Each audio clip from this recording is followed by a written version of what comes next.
තෙරුවන් සරණයි සදැහැති සුපින්වත් ඔබ සැමට. බෞද්ධ රූපවාහිනිය සදැහැති ඔබ වෙත සංනිවේදනය කරන මේ පැයදී විකාශය වන දායකත්ව සදහම් දෙසුම බෞද්ධ රූපවාහිනියේ විශේෂ බාහිර පටිගත කිරීමක් ලෙසින් මෙලෙසින් ආරම්භ කරන්නේ.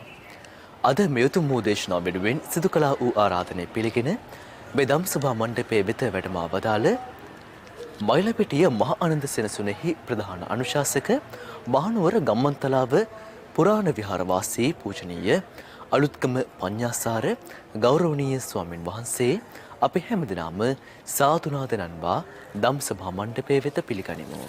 සාදු සාදු සාදු.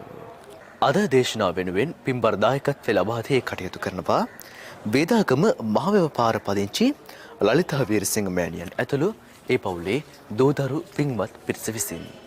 සමන්ත චක්ඛවාලේසු වත්ත්‍රා ගච්ඡන්තු දේවතා සද්දම්මං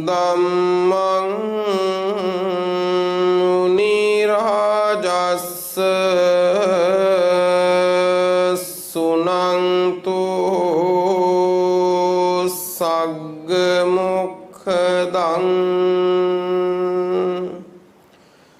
ධම්ම ශ්‍රවණ කාලෝ අයං භදන්තා ධම්ම ශ්‍රවණ කාලෝ අයං භදන්තා ධම්ම ශ්‍රවණ කාලෝ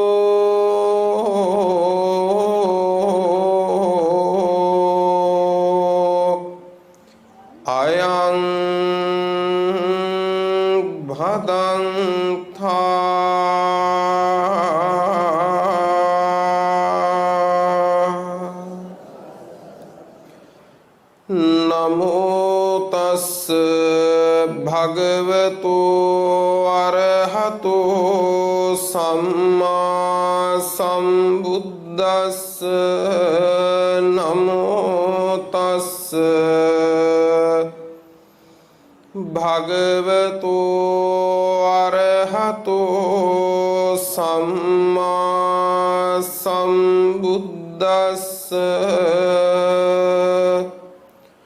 නමෝ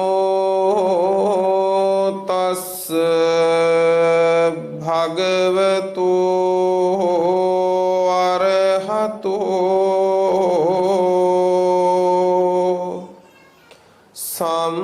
සම්මා සම්බුද්දස්ස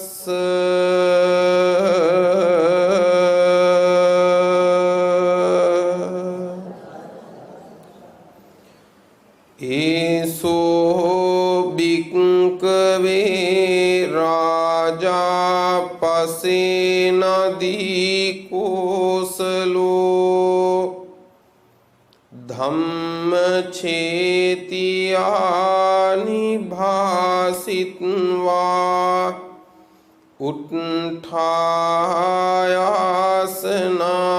පක්ඛන්තෝ උග්ගන්හාත භික්ඛවේ ධම්මචේතියානි පරියාපුනාත භික්ඛවේ ධම්මචේතියානි ධාරේත භික්ඛවේ ධම්මචේතියානි අත්ත සංහිතානි භික්ඛවේ ධම්මචේතියානි ආදි බ්‍රහ්මචර්යකානීති.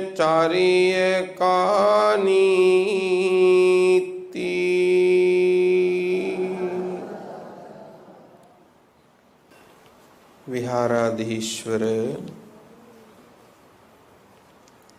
අතිගෞරවනීය පේ නායක මාහිමිපාණන් වහන්සේගෙන් පළමු කොටම දෙපා නැමෙද අවසරයි විහාරයේ වැඩ හිඳින සදා වන්දනීය වූ පූජනීය වූ ගෞරවනීය මහා සංඝරත්නයන් අවසරයි සද්ධර්ම ශ්‍රවණාබිලාෂී ශ්‍රද්ධා සම්පන්න පින්වතුනි අද බණ්ඩාරගම තෙල්ගස්වත්ත ශ්‍රී සුවිසුද්ධාරාම විහාරස්ථ ධර්මශාලාවට මුළු මහත් ලොව පුරාම සිටින ධර්ම ශ්‍රවණයට කැමැති සදහැවතුන් එකතු කරගෙන ධර්ම දේශනාවක් සිදු කරන්නාසේ ලොවක් ශ්‍රවණය කරන ධර්ම දේශනාවක් පවත්වාගෙන ශ්‍රවණය කරන්නටයි මේ පින්වන්ත පිරිස බලාපොරොත්තු වෙන්නේ. අද මේ උතුම් ධර්මානුශාසනාව බෞද්ධ රූපවාහිනිය ඔස්සේ ලොව පුරා විසිරුවා හැරීමෙහි පුණ්‍යවන්ත දායකත්වයේ ධර්මින් කටයුතු කරන්නේ වේදාගම වැවපාර පදිංචි ලලිතා වීරසිංහ පින්වත් මෑණියන් ඇතුළු පින්වන්ත දරු පිරිස විසින්. පින්වතුනි, තවත් කෙනෙක් සුවපත් කරන්නට, තවත් කෙනෙක් සැපතටපත් කරන්න, තවත් කෙනෙක් දුකින් නිදහස් කරන්න අපිට චේතනාවක් තිබෙනවා නම්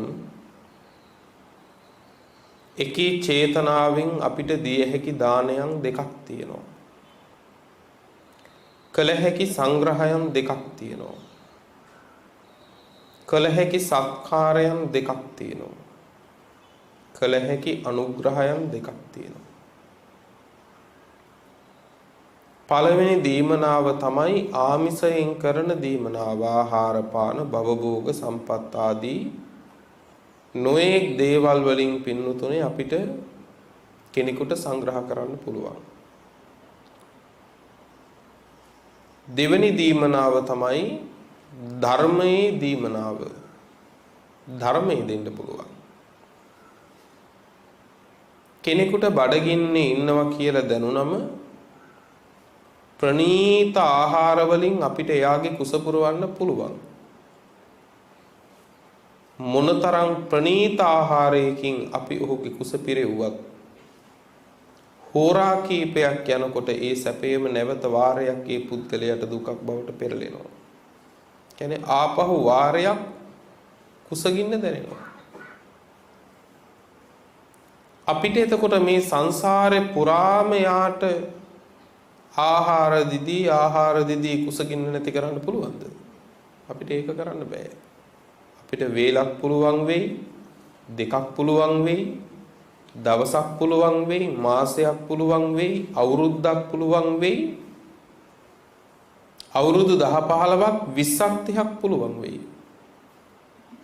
හැබැයි ඒ මිනිස්යාගේ බඩගින්න නොදැනෙන්න මං මේ ආත්මෙත් පිහිට වුණා, මං ඊළඟ ආත්මෙත් පිහිට වෙනවා කියලා පුළුවන්. එහෙම එකක් කරන්න බෑ. මම මේ කියන්නේ ඒක වටින්නේ නැහැ කියන එක නෙවෙයි. ඒකේ ඉවරයක් නැහැ. ඊළඟට මේ ලෝකෙට කරන්න පුළුවන් සත්කාරයන් දෙකක් තියෙනවා. ආමිසයෙන් කරන සත්කාරය, ඊළඟට ධර්මයෙන් කරන සත්කාරය. පින්නතුනි, ඒ සත්කාරයන් දෙක අතරත් මොනතරම් වටින දේවල් වලින් ආමිස සංග්‍රහයක් සත්කාරයක් කළත් ඊට වඩා උත්තමයි ධර්මයෙන් කරන සත්කාරය. ඒ නිසා යම්තාක් ආමිසයෙන් කරන්නා වූ අනුග්‍රහයන්, සත්කාරයන්, සංග්‍රහයන්, දානයන් වෙයි නම් ඒ සියල්ලට වඩා පින්නතුනේ පද 4ක ගාථාවකින් යම් මාවතක් ධර්මයේ තුලින් පෙන්වුවොත් අන්න ඒ ධර්ම සත්කාරය ඒ සියලු ආමිස සත්කාරයන්ට වඩා බොහොම අග්‍රයි. අද මේ පින්වන්ත පිරිස මේ දේශනාවේ දායකත්වයේ දරමින් මේ දේශනාව ලෝකයට දායාද කරනවා බෞද්ධයා රූපවාහිනියත් බෞද්ධයා ගුවන්විදුලියත් කියන මේ මාධ්‍ය දෙක ඔස්සේම. කුමක් සඳහාද? විශාල මහන්සියක් දරලා විශාල සූදානමක් වෙලා විශාල මුදලක් විය පැහැදම් කරලා මොකකටද මේ අතු හිතුවේ? ගුවන්විදුලියෙන් ශ්‍රවණය කර නැත්තෝ ගුවන්විදුලියෙන් ශ්‍රවණය කරත්වා. රූපවාහිනියෙන් ශ්‍රවණය කර නැත්තෝ රූපවාහිනියෙන් ශ්‍රවණය කරත්වා. කිසිවෙකුටත් මේ ධර්ම දේශනාව මගහැරෙන්නට නොදී බොහෝ දෙනාට මේ ධර්ම දාණය සලස්සන් දුවමනා නිසයි මේ දේශනාව පින්නතුනේ මෙලෙසින් ලෝකයට දායාද කරන්නේ. මේ ධර්ම දේශනාවේ දායකත්වයේ දරලා මේ දේශනාව ලෝ පුරාම විසුරුවා හරිනකොට මේ දේශනාව අහන්නේ මේ පින්වන්ත පිරිස දන්න පිරිසටත් වඩා නොදන්න පිරිස. අපි දන්න අපේ කියන අයට නම් සත්කාරයක් සම්මානයක් කරනවයි කියන එක ඒක අරුමයක් නෙවෙයි පුදුමයක් නෙවෙයි. මොකද අපි දන්න අයටනේ.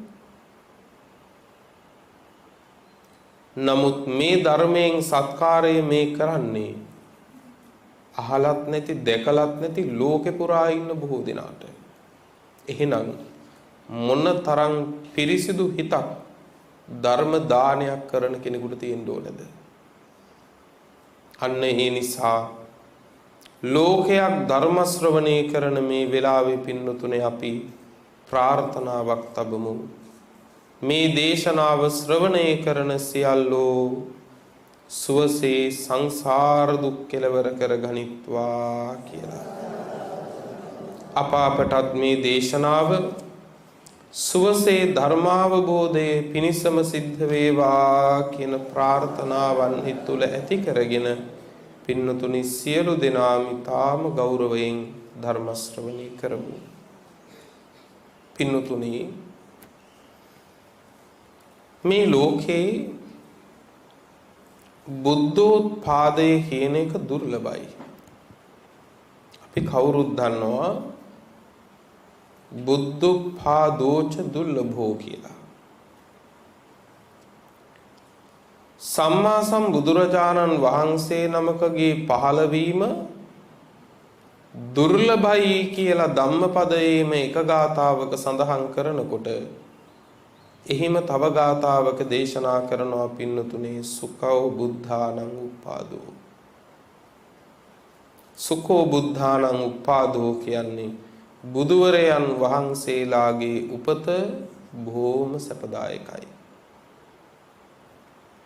එතකොට බුදු කෙනෙකුගේ උපත බොහොම දුර්ලභයි. ඒ දුර්ලභ වූ බුද්ධෝත්පාදය බොහොම සැපදායකයි. ඊළඟට බලන්නකො පින්නතුනේ මේ ලෝකේ මේ වගේම දුර්ලභ කාරණා තියෙනවා. මනුෂ්‍ය භවයේ දුර්ලභයි. ඒ විතරක් නෙවෙයි පින්නතුනේ මේ ධර්මය පරම දුර්ලභයි. බුදු කෙනෙක් ලෝකේ පහළ වෙලා දේශනා කරන ධර්මයක අග්‍රඵලයේ ලබන්න පුළුවන් පරිද්දෙන් වටපිටාවක් සැකසෙන එක ක්ෂණ සම්පත්තිය. ඒකත් පින්නතුනේ බොහොම දුර්ලභ කාරණාවක්. ඒ වුණත් අපි සංසාරේ මොනතරම් පින් කරලා තියනවද පින්නතුනේ මෙහෙම කාල සීමාවක උපදින්න. බොහෝ විටකදී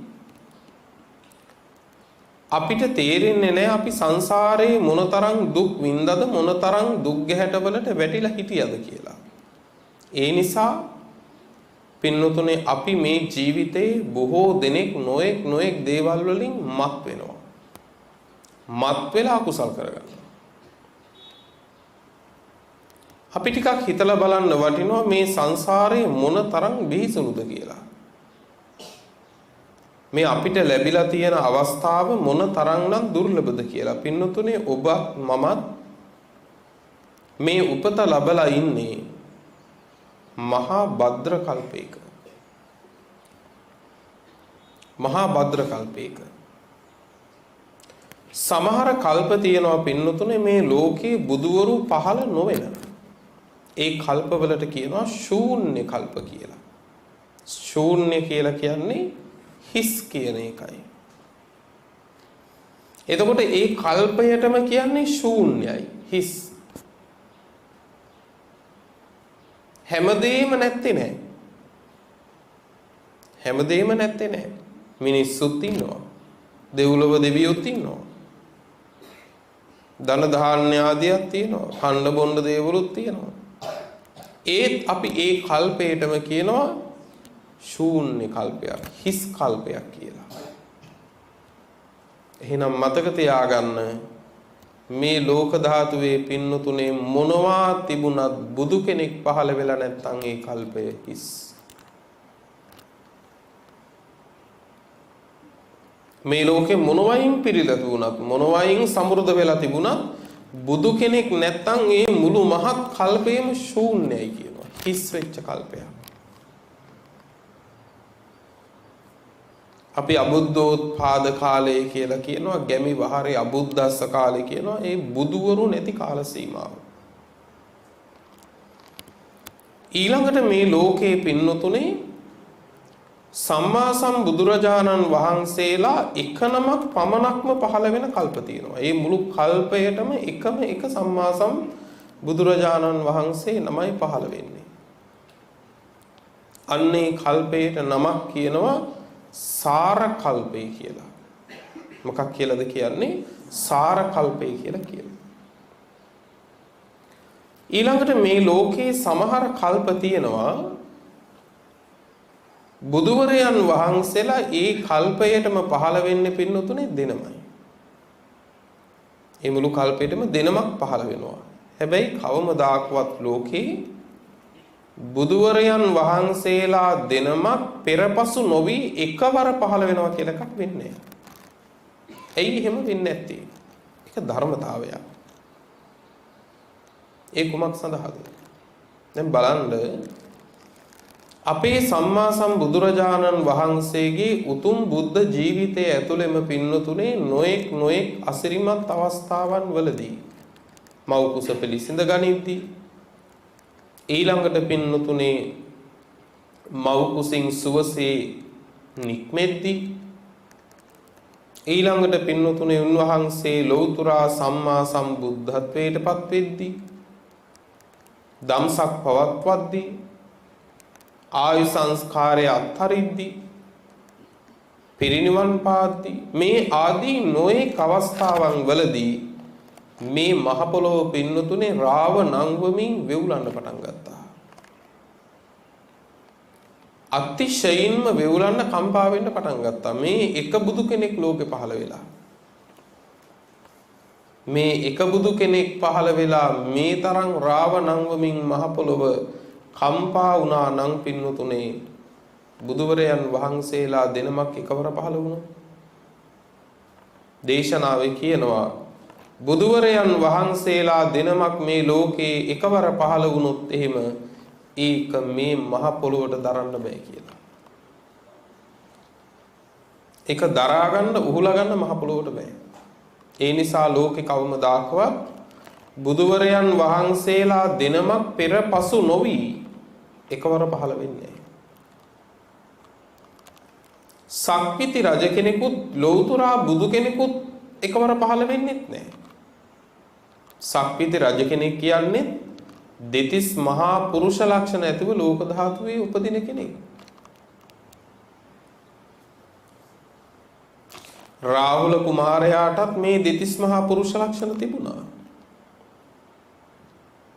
පින්නතුනේ එතකොට මතක තියාගන්න සමහර කල්ප තියෙනවා බුදුවරයන් වහන්සේලා දෙනමක් ලෝක ධාතුවේ පහළ වෙනවා. ඒ කල්පයට නමක් කියනවා මොකද්ද? සාර කල්පය. වර කල්පය කියලා. එක බුදුරජාණන් වහන්සේ නමක් පහළ වෙන කල්පේ සාර කල්පය. ඊළඟට බුදුවරයන් වහන්සේලා දිනමක් ලෝකේ පහළ වෙන කල්පයට කියනවා පින්නතුනේ සමාවෙන්න මණ්ඩ කල්පය කියලා. බුදුවරයන් වහන්සේලා දිනමක් පහළ වෙන කල්පේ මණ්ඩ කල්පය කියලා කියනවා. තවත් කල්ප තියෙනවා පින්නතුනේ ලෝකේ බුදුවරයන් වහන්සේලා 3 නමක් පහළ වෙන. බුදුරජාණන් වහන්සේලා 3 නමක් පහළ වෙන කල්ප තියෙනවා. අන්න ඒ කල්පයට කියනවා පින්නතුනේ වර කල්පය කියලා. බුදුවරයන් වහන්සේලා 3 නමක් පහළ වෙන කල්පය. වර කල්පය.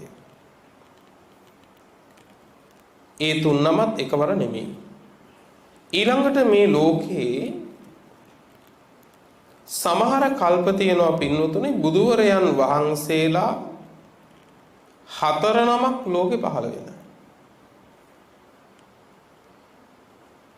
අන්න ඒ කල්පයට නමක් කියනවා සාර මණ්ඩ කල්පය කියලා. මොකක් කියලාද කියන්නේ? සාර මණ්ඩ කල්පය. බුදුවරයන් වහන්සේලා 4 නමක් පහළ වෙන කල්පය. මේ ලෝක ධාතුවේ යම් කල්පයක පින්නතුනේ වැඩිම බුදුරජාණන් වහන්සේලා ප්‍රමාණයක් පහළ වෙනවා නම් යම් කල්පයක ඒ පහළ වෙන්නේ උපරිම වශයෙන් බුදුරජාණන් වහන්සේලා 5 නමක් විතරයි.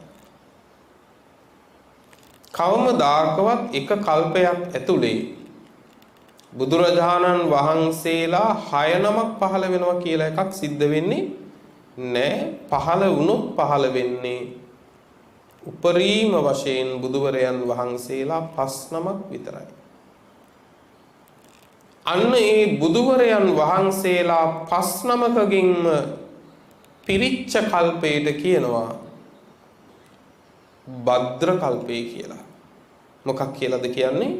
භද්‍ර කල්පය කියලා කියනවා. එතකොට මේ භද්‍ර කල්පයක් කියලා කියන්නේ ඇයි? යහපත් කල්පය කියන එක.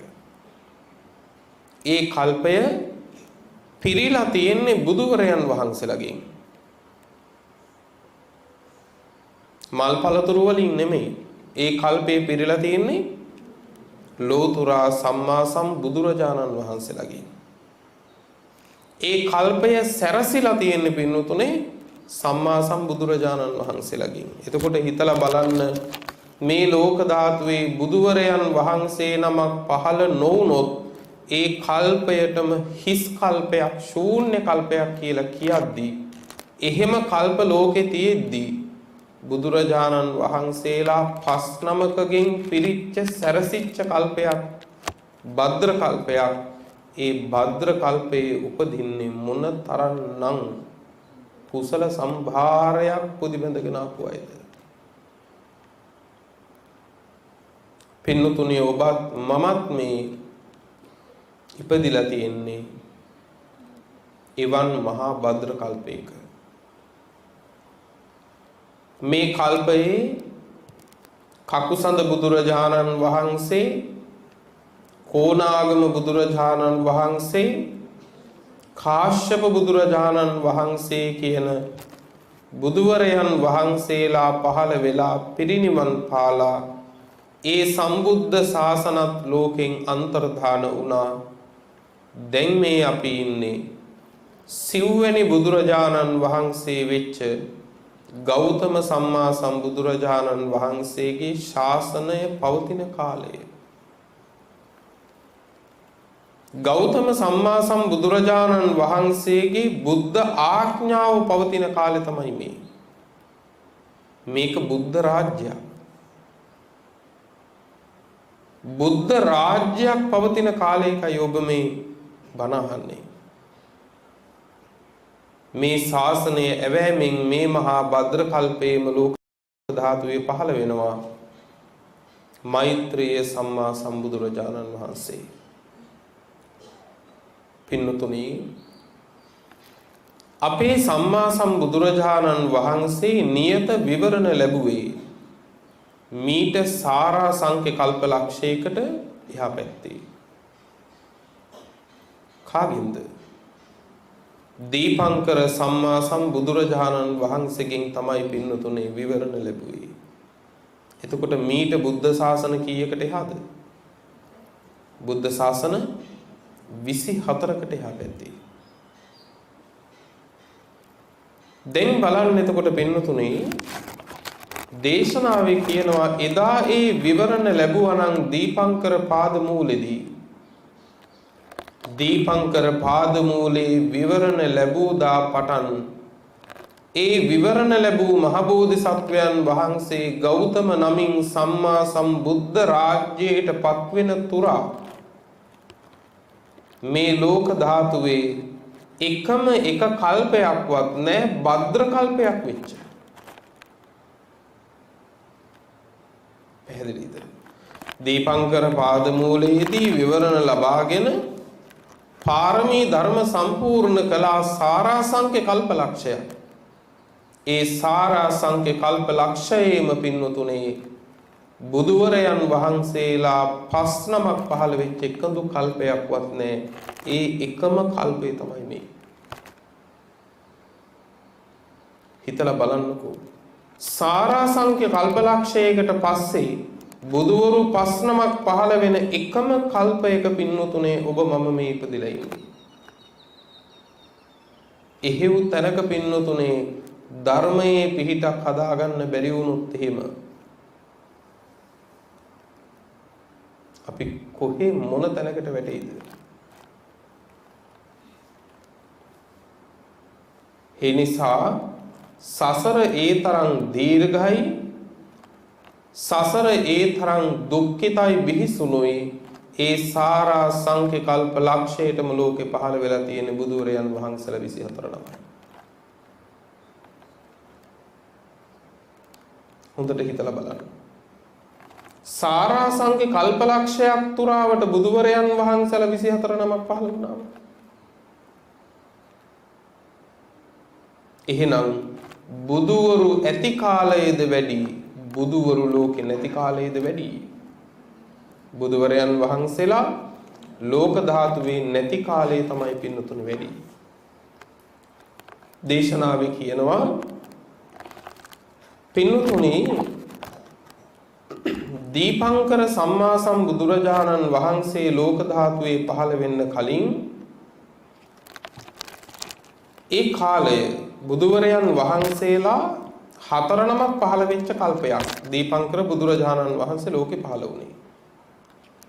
තණ්හංකර බුදුරජාණන් වහන්සේ, ඊළඟට මේධංකර බුදුරජාණන් වහන්සේ, සරණංකර බුදුරජාණන් වහන්සේ සහ දීපංකර බුදුරජාණන් වහන්සේ.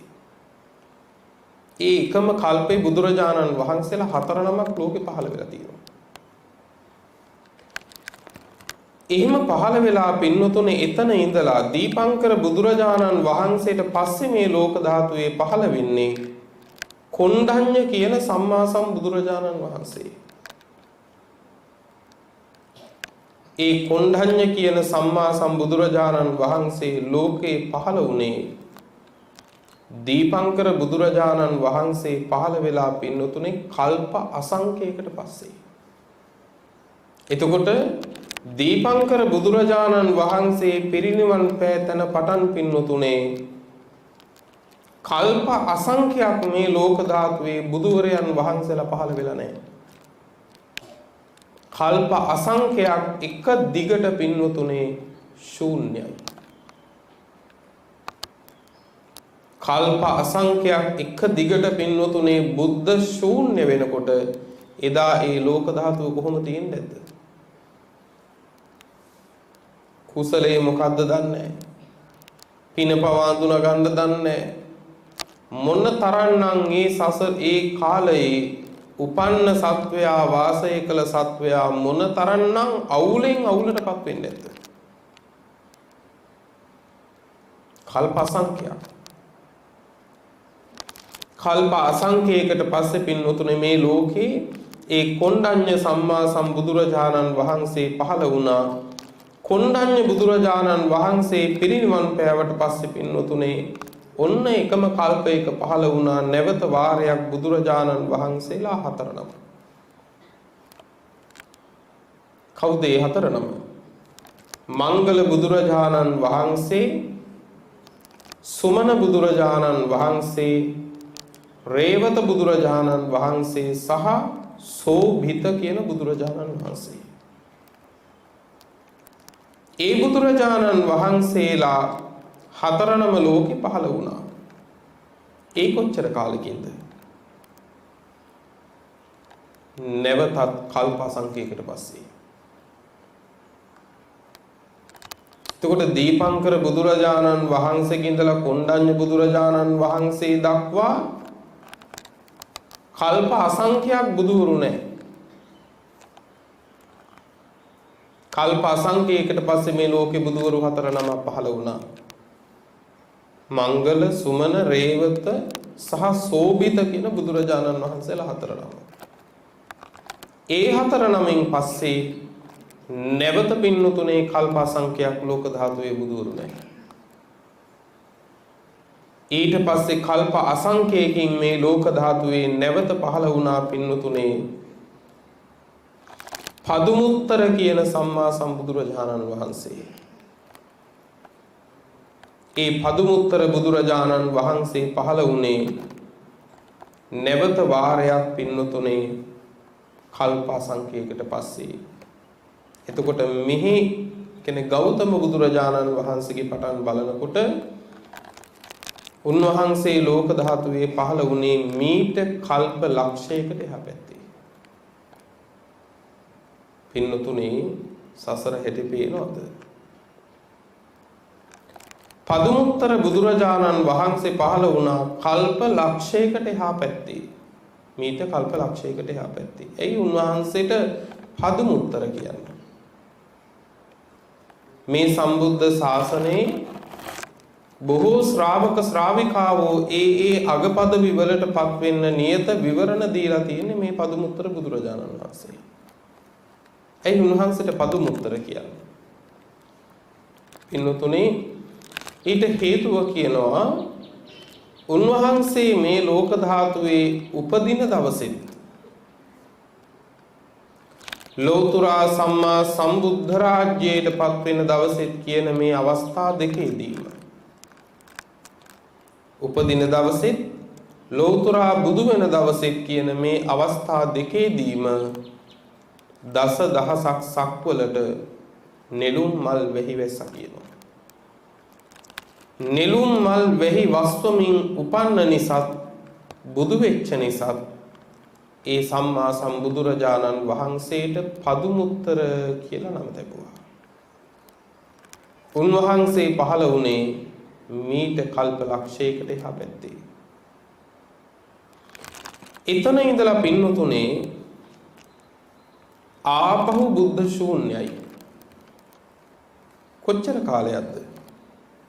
කල්ප 70000ක් එතන ඉඳලා බුදුරු නැහැ. කල්ප 70000ක් අවුරුදු නෙවෙයි. ඊළඟට පින්නතුනේ ඒ කල්ප 70000ක් ඇවෑමෙන් මේ ලෝක ධාතුවේ පහළ වුණා පින්නතුනේ සුමේධ සුජාත කියන බුදුරජාණන් වහන්සේලා දෙනම මීට කල්ප 30000කට එහා පැත්තේ. මීට කල්ප 30000කට එහා පැත්තේ. මේ අතරෙම මතක තියාගන්න මේ හැම තැනකම අපේ සම්මා සම්බුදුරජාණන් වහන්සේ අපි වෙනුවෙන් පාරමී පුරන සමයේ. උන්වහන්සේ කොයිතරම් කාල සීමාවක් එතකොට අපි වෙනුවෙන් පාරමී ධර්ම සම්පූර්ණ කරලා තියෙනවද? ඇත්තටම බලපුවාම අපේ නිවන වෙනුවෙන් උන්වහන්සේ විඳපු දුක් අපි විඳලා නැහැ පිළිතුරේ. අපේ නිවන වෙනුවෙන් අපේ නිවන වෙනුවෙන් උන්වහන්සේ කළ කැපකිරීම අපේ නිවන වෙනුවෙන් අපි කරලා නැහැ. කරන්න සූදානම්කුත් නැහැ. අපේ නිවන වෙනුවෙන් උන්වහන්සේ අත්හැරපු දේවල් අපේ නිවන වෙනුවෙන් අපි අත්හැරලත් නැහැ, අත්තරින්න සූදානම්කුත් නැහැ. නැන්සේ මොනතරම් දේවල් අත්හැරියද? එදා දීපංකර පාදමූලේ අරහත් ඵලයෙන් සසර ගමන කෙලවර කරගන්න තිබුණා. පින්නතුනේ ඒත් අපිවත් මේ සංසාරෙන් ගලවන්න ඕනේ කියලා ඇති කරගත්තු උත්තම චේතනාව නිසා තමයි විස්සන්තර ජාතකයේම පින්නතුනේ මොනතරම්නම් දේවල් උන්වහන්සේ අත්හැරියද? දරු දෙන්න දන් දුන්න වාරේ විස්සන්තර භවෙදී අප මහ බෝධිසත්වයන් වහන්සේගේ දෙනෙතින් වැටුනේ කඳුළු නෙවෙයි ලේ කියනවා. මෙතන ඉන්න කාට වුණත් දරුවෝ නිසා මොන දුක දැනුණත් පින්නතුනේ කවදාකවත් ඇස් වලින් ලේ ඇවිල්ලා නැහැ. අපිට මොන දුක දැනුණයි කිව්වත් තවමත් අපේ ඇස් වලින් ආවොත් එන්නේ කඳුළු. එහෙනම් උන්වහන්සේ සසර පුරා මොන තරම්නම් අත්හැරලා දුක් විඳලා අඬලා කඳුළු ඉවරයි. අපි වෙනුවෙන් පින්නතුනේ මේ තරම් පරිත්‍යාග උන්වහන්සේ කළාද කියලා අපි ශ්‍රද්ධා ගෞරවයෙන් හිතන්න වටිනවා. ඊළඟට පින්නතුනේ මේ ලෝක ධාතුවේ කල්ප 18000කට පෙර, ඒ කියන්නේ මීට කල්ප 18000කට පෙර ලෝකේ පහළ වුණා සුමේද සහ සුජාත කියලා බුදුරජාණන් වහන්සේලා දෙනම. මීට කල්ප 18000කට එහා පැත්තේ. පින්නතුනේ එතන ඉඳලා ආපහු වාරයක් පින්නතුනේ කල්ප 12000ක් බුදුවරයන් වහන්සේලා ලෝකේ නැහැ. කල්ප 12000. අන්න ඒ කල්ප 12000ක් ගත වුණාට පස්සේ පින්නතුනේ පියදස්සි, අත්ථදස්සි, ධම්මදස්සි කියන බුදුරජාණන් වහන්සේලා ලෝකේ පහළ වුණා. උඩ බලන්න නැවතත් මේ සඳහන් කරන්නේ බුදුවරු නැති කාලය කොයිතරම්ද? එතකොට මේ කාල සීමාවේ අපි මේ සංසාරේ ඉන්න නැතුව ඇතිද? ඉන්න ඇති. මේ බුදුවරු නැතුව කල්ප අසංඛ්‍ය ගණන් පහු වෙනකොට 60-70000 පහු වෙනකොට අද අපි බණ ඇහුවට පින්නතුනේ එදා කොහොම ඉන්නේ නැද්ද? ඔය මේ සම්බුද්ධ ශාසනේ ධම්ම ශ්‍රවණීය තෙරුන් වහන්සේ කියලා මහරහතන් වහන්සේ නමක් හිටියා. මේ ශාසනයේ අරහත් ඵලයටපත් වුණා පින්නතුනේ උන්වහන්සේ ඒ සඳහා උපනිශ්‍ර කුසලයේ හැදුනේ ධර්ම ශ්‍රවණය කරලා කවදද? පදුමුත්තර බුදුරජාණන් වහන්සේගෙන් බණ අහලා. එදා තවුසෙක් වෙලා පදුමුත්තර බුදුරජාණන් වහන්සේගෙන් බණ අහලා තමයි සසර සැරිසරමින් ඇවිල්ලා ගෞතම සම්බුදුරජාණන් වහන්සේගෙන් බණපදයක් අහලා සියලු කෙලෙසුන් නැසුවේ. හිතලා බලන්න මේ සංසාරේ කොච්චර දිගයිද කියලා. මෙච්චර දීර්ඝ සංසාරේ මේ මුළු කාල සීමාවම අපි දිව්‍ය විමානවල දිව්‍ය සම්පත් විඳිනව නෙමෙයි. මේ මුළු කාල සීමාවම බ්‍රහ්ම ලෝකවල ඉඳලා බ්‍රහ්ම සැපේ විඳිනව නෙමෙයි. මේ මුළු කාලයේම කල්ප ගණන් මනුස්ස ලෝකේ ඉපදිලා මානුෂික සම්පත් විඳිනව නෙමෙයි. සසර වසන සත්වයාට මහගෙදර කියන්නේ සුගතිය නෙමෙයි. සසර වසන සත්වයාට මහගෙදර වගේ කියන්නේ මොකද්ද?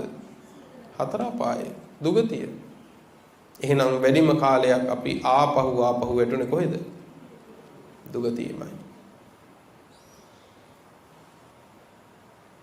බුදුවරු නැති අසංඛ්‍ය ගණන් කල්ප පහු වෙනකොට හතර අපායේ ලගිනවා කියන එක කර්මයක් නෙවෙයි. එහෙම ඇවිල්ලා දීපංකර බුදුරජාණන් වහන්සේගේ පටන් අද දක්වා බුදුවරයන් වහන්සේලා 5 නමක් පහළ වෙච්ච කල්පයක් නැහැ. ඒ එකම කල්පය මේ කල්පය. හැබැයි මේ කල්පේ බුද්ධ ශාසනයක ඉපදලා ආයෙ වැටුනොත් එහෙම දුගතිය. ඒක සැනසෙන්න පුළුවන් කාරණයක්ද? ඒක සැනසෙන්න සතුටු වෙන්න පුළුවන් කාරණයක් නෙවෙයි පින්වතුනේ.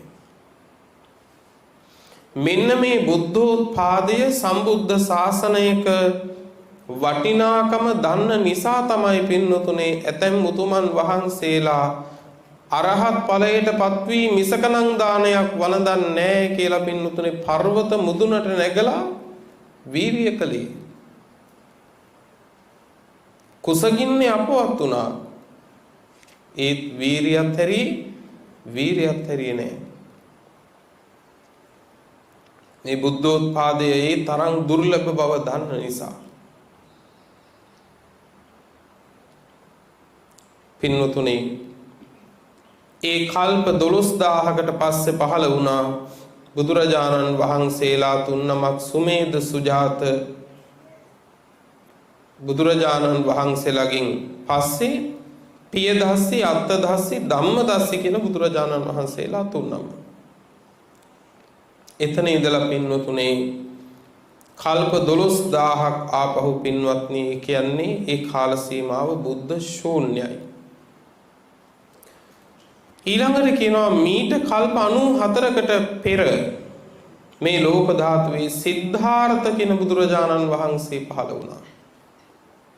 කල්ප කීයකට එහා පැත්තේද? කල්ප 94කට එහා පැත්තේ. එතකොට ඊට පෙර බුදුවරයන් වහන්සේලා පහළ වුණේ කොයි කාලෙද? කල්ප 18000කට එහා පැත්තේ. එතකොට එතන ඉඳලා එහෙනම් මේ කල්ප 94කට එහා පැත්තේ පින්නතුනේ ආපහු සිද්ධාර්ථ බුදුරජාණන් වහන්සේ පහළ වෙන අවස්ථාව දක්වා කල්ප 17906ක් විතරම බුද්ධ ශූන්‍යයි. කියන්නේ ආපහු කල්ප 18000ක් විතරම කල්ප 17906ක්ම බුද්ධ ශූන්‍යයි. ඊළඟට සිද්ධාර්ථ සම්මා සම්බුදුරජාණන් වහන්සේ පිරිනිවන් පෑවට පස්සේ පින්නතුනේ මේ ලෝක ධාතුවේ තිස්ස පුස්ස කියන බුදුවරයන් වහන්සේලා දෙනම පහළ වුණා සිද්ධාර්ථ බුදුරජාණන් වහන්සේ පහළ වෙලා කල්ප 2කට පස්සේ.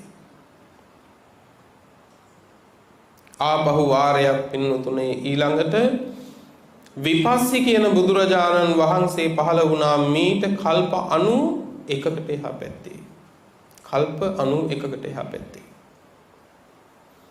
පින්නතුනේ මීට 31 වන කල්පේ ඒ කියන්නේ විපස්සී බුදුරජාණන් වහන්සේ මේ ලෝක ධාතුවේ කල්ප 60කට පස්සේ තමයි විපස්සී බුදුරජාණන් වහන්සේ පහළ වෙලා කල්ප 60කට පස්සේ තමයි නැවත වාරයක් පින්නතුනේ සිකී සහ වෙස්සභූ කියන බුදුරජාණන් වහන්සේලා පහළ වුණේ. සිකී සහ වෙස්සභූ කියන බුදුරජාණන් වහන්සේලා සාරා සංඛ්‍ය කල්පලක්ෂයක් පුරා පින්නතුනේ බුදුවරයන් වහන්සේලා කී නමකද මේ නම් කියන්නේ? සාරා සංඛ්‍ය කල්පලක්ෂයක් පුරා. හැබැයි ඒ කාල සීමාව ඇතුලේ මේ ධර්ම දේශනා කරන මම මොනතරම් නම් වලින් මේ සංසාරේ ඉන්නේද නේද? මේ සාරා සංඛ්‍ය කල්පලක්ෂයේ පුරාම බුදුවරයන් වහන්සේලා 24 නමකගේ නම් අපි කියනකොට ඒ සාරා සංඛ්‍ය කල්පලක්ෂයක් පුරා මේ ධර්ම දේශනා කරන මම නම් කීයකින් මේ සංසාරේ ඉන්නේද? ඔබ නම් කීයකින් මේ සංසාරේ ඉන්නේද? තනි තනි හිතලා බලන්න. සසර ඒ තරම් දීර්ඝයි. අගක් මුලක් නොපෙනෙන අනවරාග්‍ර සංසාරයක් කියලා බුදුරජාණන් වහන්සේ දේශනා කළේ පින්නතුනේ නිසා. පින්වත්නි ඊට අනතුරුව තමයි කියන්නේ සිකී සහ වෙස්සභූ කියන බුදුරජාණන් වහන්සේලා දෙනමට අනතුරුව තමයි මේ ලෝක ධාතුවේ මේ මහා භද්‍ර කල්පේ පළමුවැනි බුදුරජාණන් වහන්සේ වෙච්ච කකුසඳ බුදුරජාණන් වහන්සේ ලෝක ධාතුවේ පහළ වුණේ. පින්නතුනේ මේ අපි ඉපදිලා ඉන්න භද්‍ර කල්පයේ බුදුවරයන් වහන්සේලා 5 නමක් පහළ වෙනවා 4 නමක් පහළ වුණා. මේ මහා භද්‍ර කල්පේ පළමුවැනි බුදුරජාණන් වහන්සේට පෙර බැලුවොත් පින්නතුනේ කල්ප 31ක් බුදුවරු නැති සසරක් පහු කරලයි මේ භද්‍ර කල්පේ ලැබුණේ. වෙස්සබ බුදුරජාණන් වහන්සේ පිරිනිවන් පෑවට පස්සේ කල්ප 31ක් බුදුවරු නැතිව සසර ඇවිල්ලා තමයි පින්නතුනේ මේ මහා භද්‍ර කල්පයේ කකුසඳ කියන බුදුරජාණන් වහන්සේ ලෝකෙ පහළ වුණේ. දැන් හොඳ සිහිනුවණින් හිතලා බලන්න පින්නතුනේ මේ සංසාරේ අපි මොනතරම්නම් සැරිසරන්නේ නැද්ද එතකොට. එවන් සංසාරයක දුක එහෙම සංසාරයක බය තේරුම් අරගෙන පින්නතුනේ නැවත මේ දුක්ඛිත සසර ප්‍රාර්ථනා කරන්නේ නැතිව නැවත මේ දුක්ඛිත සංසාරයටම කාරණා එකතු කරන්නේ නැතිව සසරින් නික්මිලා යන්න පින්නතුනේ අපි හැම කෙනෙක්ම බුදුවරු 5 නමකගෙන් සැරසිච්ච මේ කල්පයේ අදිෂ්ඨාන ඇති කරගත යුතුයි. බුදුවරු 5 නමක් පහළ වෙච්ච කල්පයක පින්නතුනේ ඔබ මම ශාසනයක් ඇතුලේ අනාථයෙක් වුණොත් ශාසනයක් ඇතුලේ පරාජිතයෙක් වුණොත් ඒක කොයිතරම් අවාසනාවක්ද. අවුරුදු 7 පුංචි දරුවෝ සසර දුක් කෙලවර කරපු ශාසනයක් මේක. ගෙවල් වල පිටිකොට කොට ඉඳපු වැඩකාරියෝ පින්වතුනේ සසර නිම කරපු ශාසනයක් මේක.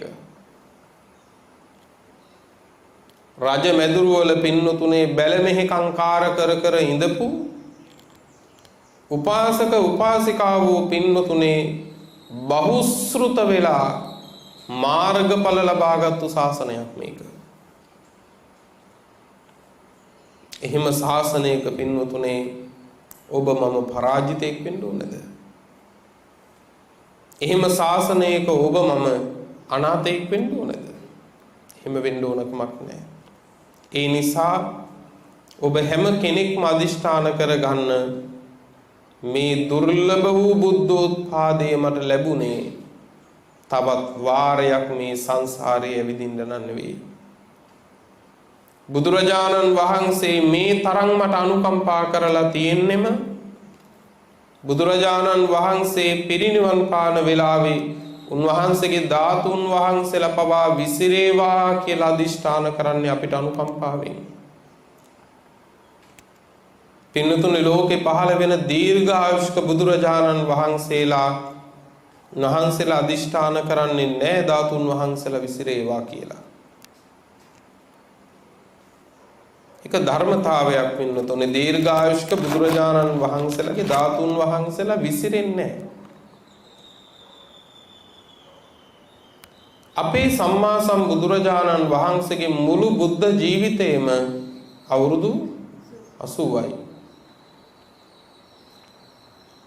උන්වහන්සේ අල්පායුෂ්ක බුදුරජාණන් වහන්සේ නමක්.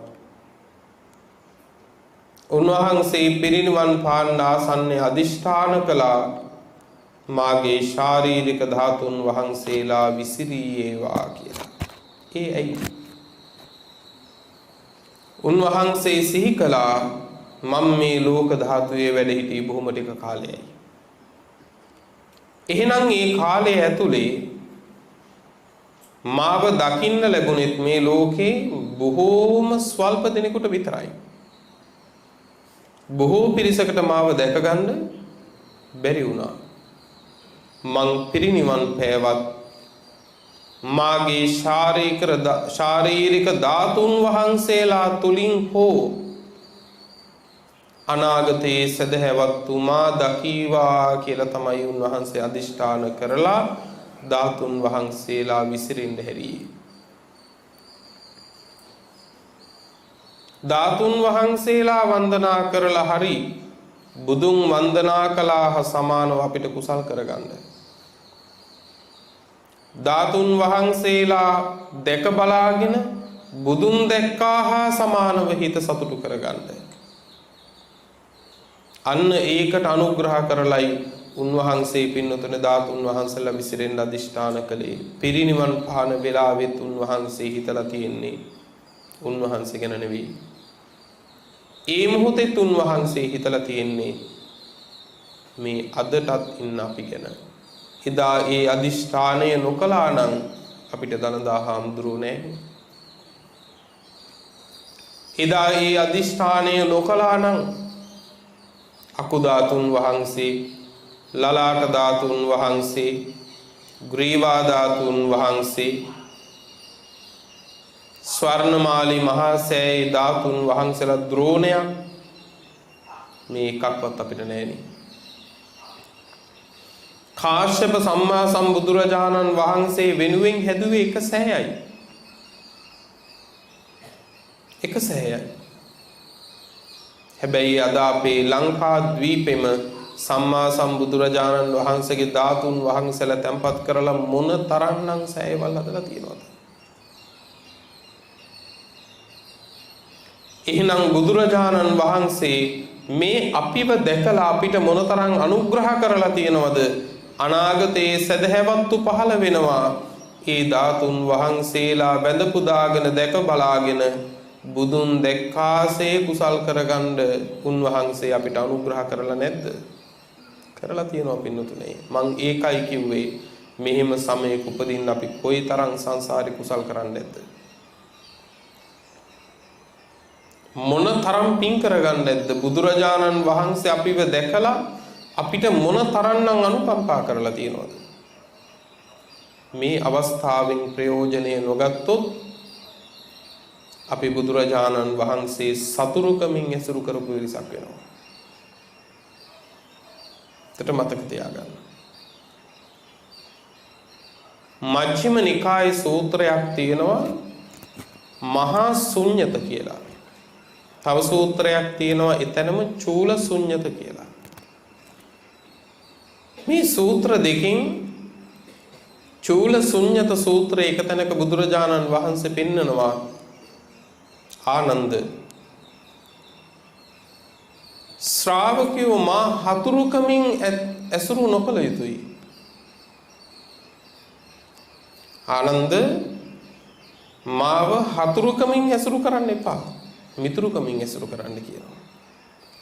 මේ සාරා සංඛ්‍ය කල්පලක්ෂයක් අපි වෙනුවෙන් අනේක විද දුක් විඳගෙන ඇවිල්ලා පාරමී ධර්ම සපුරාගෙන ඇවිල්ලා අපි වෙනුවෙන් ලෞතුරා බුද්ධත්වයට පත් වෙලා පින්වතුනේ උන්වහන්සේ අපිට දේශනා කරනවා මාව හතුරුකමින් ඇසුරු කරන්න එපා. මාව මිතුරුකමින් ඇසුරු කරන්න කියලා. ඒකරල උන්වහන්සේ පෙන්නනවා ආනන්ද කොහොමද බුදුරජාණන් වහන්සේ ශාස්ත්‍රූන් වහන්සේ හතුරුකමින් ඇසුරු කළා වෙන්නේ? ඔන්න අහගන්න පින්නතුනේ. එතකොට ඔබටම තේරුම් ගන්න පුළුවන් අපි මොන තරම් ගාථා කිව්වත් අපි බුදුරජාණන් වහන්සේ එක්ක ඉන්නේ හතුරුකමින්ද මිතුරුකමින්ද කියලා. උන්වහන්සේ වදාලා ආනන්ද ශාස්ත්‍රූන් වහන්සේ බොහෝ දෙනාට හිත පිණිස බොහෝ දෙනාට සැපේ පිණිස අනුකම්පාවෙන්ම ධර්මයේ දේශනා කරලා තියෙනවා. අනුකම්පාවෙන්ම ඒ ධර්මය යමෙක් ගෞරවයෙන් අහන්නේ නැත්නම්, ඒ ධර්මය යමෙක් ගෞරවයෙන් ජීවිතයට ගන්නේ නැත්නම්, ඒ ධර්මය ගෞරවයෙන් පිළිපදින්නේ නැත්නම් ආනන්ද ඒ ශ්‍රාවකයා මාත් එක්ක හතුරුකමින් ඉන්න කෙනෙක් කිව්වා. මිතුරුකමින් නම් නෙමෙයි කිව්වා. බලන්න මේ ප්‍රකාශය පින්නතුනේ. යමෙක් ධර්ම ශ්‍රවණය කරන්නේ නැත්නම් ගෞරවයෙන්, යමෙක් ඒ ධර්මයේ ගෞරවයෙන් සිතේ දරා ගන්න සූදානමක් නැත්නම්, යමෙක් ඒ ධර්මයට අනුගතව ජීවිත හදා ගන්න උවමනාවක් නැත්නම් ඔහු තථාගතයන් වහන්සේට හතුරුකමින් ඉන්නේ. මිතුරුකමකින් ඉන්න ශ්‍රාවකෙක් නම් නෙවෙයි පින්නතුනේ. ඒ නිසා භාග්‍යතුන් වහන්සේට සතුරෙක් නොවි පින්නතුනේ අපි මේ බුද්ධෝත්පාදේ ශාසනයේ ඵල ලබන්න මහන්සි වෙන්න ඕනේ. පින්නතුනේ අද ඒ කාරණේ සිහිපත් කරමින්ම ඔබට දේශනා කරන්න බලාපොරොත්තු වෙන එක් සූත්‍ර දේශනාවක්. මේ සූත්‍රයේ සඳහන් වෙන්නේ සූත්‍ර පිටකයේ මජ්ක්‍ධිම නිකායේ. මජ්ක්‍ධිම නිකායේ රාජ වර්ගය කියලා වර්ගයක් තියෙනවා පින්නතුනි, මූල පණ්ණාසකයට අයිති. මජ්ක්‍ධිම නිකායේ මූල පඤ්ඤාසකයේ රාජ වර්ගයේ සූත්‍රයක් තියෙනවා ධම්මචේතිය කියලා සූත්‍රයක්. මොකද්ද සූත්‍රයේ නම? ධම්මචේතිය සූත්‍රය. මොකද්ද ධම්මචේතිය කියන එකේ තේරුම? ධර්ම චෛත්‍ය කියන එකයි. දහම් සෑය. පින්නතුනේ සම්මා සම්බුදුරජාණන් වහන්සේ ඒ කාලේ වැඩ සිටි ශාක්‍ය ජනපදයේ. ශාක්‍ය ජනපදයේ තිබුණා මේද තලුම්ප කියලා නියම් ගමක්. ඒ මේද තලුම්ප කියන නියම් ගමේ තමයි උන්වහන්සේ වැඩ සිටියේ. එයි මේද තලුම්ප කියන්නේ. ඒ ප්‍රදේශයේම පින්නතුනේ කියනවා මේද වර්ණයෙන් යුක්ත පාෂාණ හරියට පිරීලා තිබුණා කියලා. මේද වර්ණයෙන් යුක්ත වෙච්ච පාෂාණ වලින්ම ඒ පළාත පිරීලා. පොළොව තලයේ දිහා බලපුවාම හරියට මේදය තැම්පත් වුණා වගේ පින්වත්නි මේද වර්ණ පාෂාණ පිරීලා. ඒක නිසා තමයි කියන්නේ මේද තලුම්ප කියලා. උන්වහන්සේ මේද තලුම්පේ වැඩ ඉන්නකොට පින්නතුනේ ශාක්‍ය බලවත් රජෙක් වෙච්ච පසේනති කොසල් මහ රජතුමා. පසේනති කොසල් රජතුමා කිසියම් කටයුත්තකට පින්නතුනේ නගරක කියලා නියම් ගමක් තිබුණා මේද තලුම්පේට ටිකක් එහා. මේ නගරක කියන නියම් ගමට ආවා. ඇවිල්ලා මේ අත සක්මන් කරමින් ඉන්නවා පින්වත්නි. සක්මන් කරමින් ඉඳලා කිව්වා තමන්ගේ සෙන්පතියට කතා කරලා. ඒ කාලේ සෙන්පතියා වෙලා හිටියේ පින්නතුනේ දීඝකාරායන කියන සෙන්පතියා. කවුද මේ දීඝකාරායන කියන්නේ? දීඝකාරායන කියලා කියන්නේ පින්වත්නි ඔබ අහලා ඇති කොසල් මහ රජුරවන්ගේ ඊටාම බලවන්ත සේනාධිනායකයෙක් හිටියා බන්දුල සේනාධිපතියා කියලා. අතිශය ජව සම්පන්න වෙච්ච සේනාධිපතියෙක්. රාජ දරුවෝ පවා පින්නතුනේ වෙවුලනවා බන්දුල සෙන්පතියා එනවා කියනකොට. මේ බන්දුල සේනාධිපතියා මරණයට පත් වුණාට පස්සේ ඒ වෙනුවට තමයි දීඝකාරායන පත් උනේ බන්දුල සේනාධිපතියගේ බෑන කෙනෙක් තමයි දීඝකාරායන කියන්නේ. බන්දුල සේනාධිපතියා මැරුණා නෙමෙයි මැරුවා. කවුද මැරුවේ? කොසල් මහ රජුරුමයි. කොසල් මහ රජුරුමයි. බන්දුල සේනාධිපතියා අතිශය ජව සම්පන්න වීර පුරුෂයෙක්. රාජ්‍යයට ඊටාම පක්ෂපාතී විශ්වාසදායී කෙනෙක්. එහෙත් පින්වතුනේ වෙනත් පිරිසක් කොසල් මහ රජුරවන්ට බන්දුල සේනාධිපතියා පිළිබඳව නොයෙක් ඇති නැති දේවල් කිව්වා කියලා හිටියද. මේ දෙන්න බිඳවන්න ඕන නිසාම. නැත්තම් බන්දුල සේනාධිපතියා බොහොම විශ්වාසවන්ත කෙනෙක්. කේලම් කියලා රජතුමා තුල අනිසි බියක් ඇති කළා. බන්දුල සේනාධිපතියා කොසල් මහ රජුරුවන්ව ඝාතනය කරලා රාජ්‍ය ගන්න හදනවා කියලා. කේලම් කියන එකේ ඉතිහාසය කොච්චරද බලන්නකෝ. දැන් පින්වත්නි බන්දුල සේනාධිපතියා ඇතුළු පිරිස කොසල් මහ රජුරුවන්ගේම කටයුත්තකට පිටත් කරන හැටියට පිටත් කරලා පින්නතුනේ බන්දුල සේනාධිපතියයි පුත්තු 32 දෙනෙක් හිටියා. ඒ 32 දෙනාමයි සියලු දෙනාම 33 දෙනයි 33 දෙනාවම පින්නතුනේ එක තැන මැරුවා කොසල් රජුරුව. ඔය බන්දුල සේනාධිපතියගේ බිරිඳ තමයි බන්දුල මල්ලිකා කියලා කියන්නේ. කොසල් රජුරුවන්ගේ බිරිඳගෙන මෙහෙසියගේ නමත් මල්ලිකා, ඇය කෝසල මල්ලිකා. බන්දුල සේනාධිපතියගේ මෙහෙසියගේ නමත් මල්ලිකා, ඇය බන්දුල මල්ලිකා. මහා පිං ඇති කාන්තාවක්. පින්වතුනේ මහා ලතා පළඳනාව ලබාගෙන ඉඳපු. එහෙම ස්ත්‍රී රත්නයන් 3 දෙනයි දේශනාවේ සඳහන් වෙන්නේ.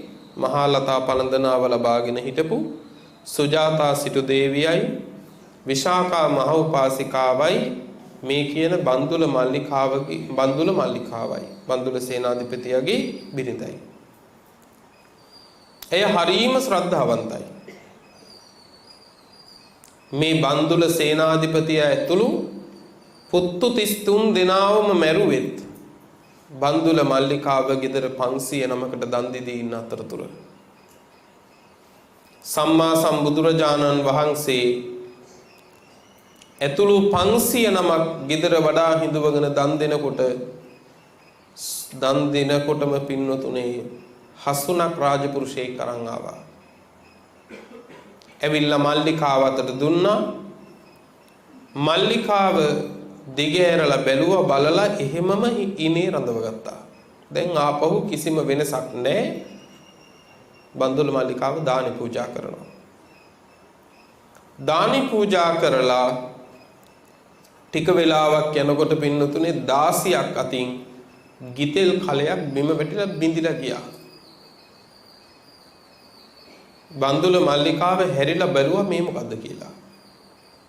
දන් දීලා අවසානයේ සම්මා සම්බුදුරජාණන් වහන්සේ සියල්ල දන්නවා කාරණේ බොහොම මැනවින්. හැබැයි ප්‍රකට කරන්න ඕන නිසා ඒක අන් අයටත් බන්දුල මල්ලිකාවට කිව්වා මල්ලිකාවනි දැන් දානේ කෙරෙහි සිත පිහිටුවා ගන්න බිඳිච්ච ගිතෙල් කලේ ගැන නම් හිතන්න එපා කිව්වා. බන්දුල මල්ලිකාව hina වෙලා කියනවා ස්වාමීනි ඔබ වහන්සේ දැක්ක නේද මොහොතකට කලින් මට රාජපුරුෂයෙක් හසුනක් ගෙනත් දුන්නා. ස්වාමීනි ඔබ වහන්සේ දන්නවද ඒකේ තියෙන්නේ මොකද්ද කියලා? භාග්‍යතුන් වහන්සේ වදාලා මල්ලිකාව මොකද්ද? ස්වාමීනි මගේ ස්වාමියාත් පුත්තු 30 දෙන්නත් ඔක්කොම 33 දෙනයි මේ 33 දෙනාම යුද්ධෙට ගිහිල්ලා හිටියේ.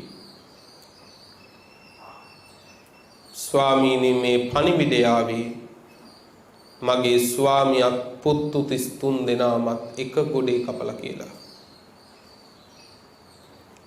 එහෙව් පණිවිඩයකින්වත් ස්වාමීනි දාන චේතනාව බිඳගත්තු නැති මං මේ ගිතෙල් කලයක් හින්දා මගේ හිත වෙනස් කරගනීද කියලා කිව්වා. හිතලා බලන්න කුසලයක හිත පිහිටුව ගන්නවා කියන එක මොන තරම් දක්ෂ වෙන්න ඕන කටයුත්තක්ද කියලා. අද අපි දන් දුන්නට අපිට මේ තරම් ආනිසංස නැත්තේ ඇයි කියලා ඇහුවොත් එහෙම ඒකට දෙන්න හොඳ උත්තරයක් ඕක. අපි බොහෝ දෙනෙක් දන් දුන්නට පින් කළාට ඒ පින්කම ඇතුළේම හිත පිහිටුව ගන්න බොහෝ දෙනෙකුට බෑ.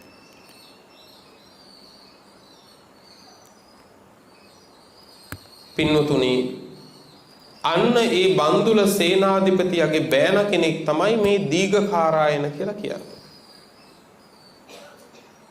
කලේ වරදක් විශ්වාසවන්ත පුරුෂයෙක් මං නැති කළා කියලා කුසල් රජුරෝ පින්නතුනේ කිසිම සතුටකින් නෙවෙයි කාලයක් හිටියේ. ඊතන ඇවිදිනවා මේ තන ඇවිදිනවා කිසිම දෙයක් කෙරෙහි හිතේ සතුටකින් නෙවෙයි හිටියේ. එහෙම ඉඳලා තමයි අන්තිමේදී දීඝකාරායන සේනාධිපතිය බවට පත් කළේ. හැබැයි දීඝකාරායනගේ හිතේ තිබුණේ හිටපන් කොයි වෙලාවෙ හැරි මම පලි ගන්නවා. මගේ මාමණ්ඩි මරපු පලිය නම් මම කොහොම හරි ගන්නවා කියන එක තමයි දීඝකාරායනගේ තිබුණේ. අන්තිමේදී පින්වතුනේ මේ දීඝකාරායන එක තමයි බුදුරජාණන් වහන්සේ හමු වෙන්නත් ගියේ එක දවසක්.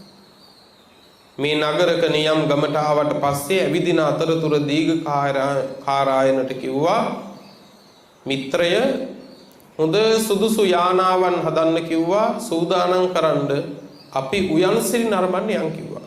උද්‍යානයට යන් කිව්වා.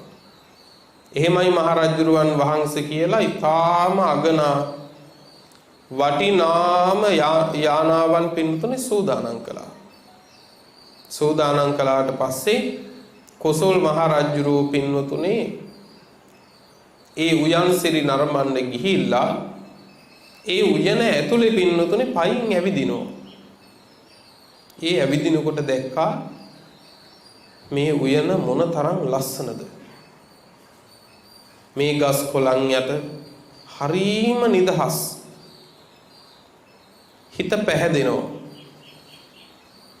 මිනිස්සු පිරීලා නැහැ. මිනිසුන්ගෙන් ගැවසිලා නැහැ. හරි හුදකලයි. බොහොම විවේකයි. හමන සුළඟ පවා හරීම සිසිලයි. මිනිස්සුන්ගේ රහස් සාකච්ඡාවකට එහෙම බොහෝම හොඳ තැන. ඒ තරම් හරි හුදකලයි. ඉතින් හිතුණ අනේ මේ තැන මොන තරම් හොඳද කියලා ඒ ස්ථානයේ කෙරෙහි කැමැත්තක් ප්‍රසාදයක් ඇති වෙනකොටම කුසල් මහ රජුරවන්ට මතක් වුණේ කාවද? තුන් ලෝකාග්‍ර සම්මා සම්බුදුරජාණන් වහන්සේලා. මෙන්න මේ වගේ තැනක ඉඳලා මට සම්මා සම්බුදුරජාණන් වහන්සේ ඇසුරු කරන්න තිබ්බනම් කොච්චර හොඳද? එතකොටම කතා කරලා ඇහුවා දීඝකාරායන මෙන්න මේ වගේ පරිසරයක මට සම්මා සම්බුදුරජාණන් වහන්සේ එක්ක ටිකක් දහම් කරුණු කතා කරලා ඇසුරු කරන්න තියෙනවා නම් හරියගේ උන්වහන්සේ කොහෙද වැඩ ඉන්නේ කියලා ඇහුවා දැන්. සෙන්පතියා කිව්වා මහරජුරුවන් වහන්සේ වැඩි දුරක නෙමෙයි මේ ආසන්නෙම තියෙනවා යදුන් 3කට විතර එහා පැත්තේ මේද තලුම්ප කියලා නියම් ගමක්. ඒකේ තමයි වැඩ ඉන්නේ කිව්වා. මේ දවසේ ඉතිරි කාලෙන් ඕනනම් යන්න පුළුවන් කිව්වා. එහෙනම් යහළුව දැම්මම යානාවන් සූදානම් කරන්න මට දැම්මම මේ සම්මා සම්බුදුරජාණන් වහන්සේ දකින්න යන්න ඕනේ කිව්වා. ඒ අනුව පින්නතුනේ නැවත නගරක නියම් ගමේ ඉඳලා මේද තලුම්පේට පිටත් වුණා කුසල් මහ රජු භාග්‍යවත් සම්මා සම්බුදුරජාණන් වහන්සේ දකින්න. ගිහිල්ලා පයින් යන්න ඕන ටික පයින් යනකොට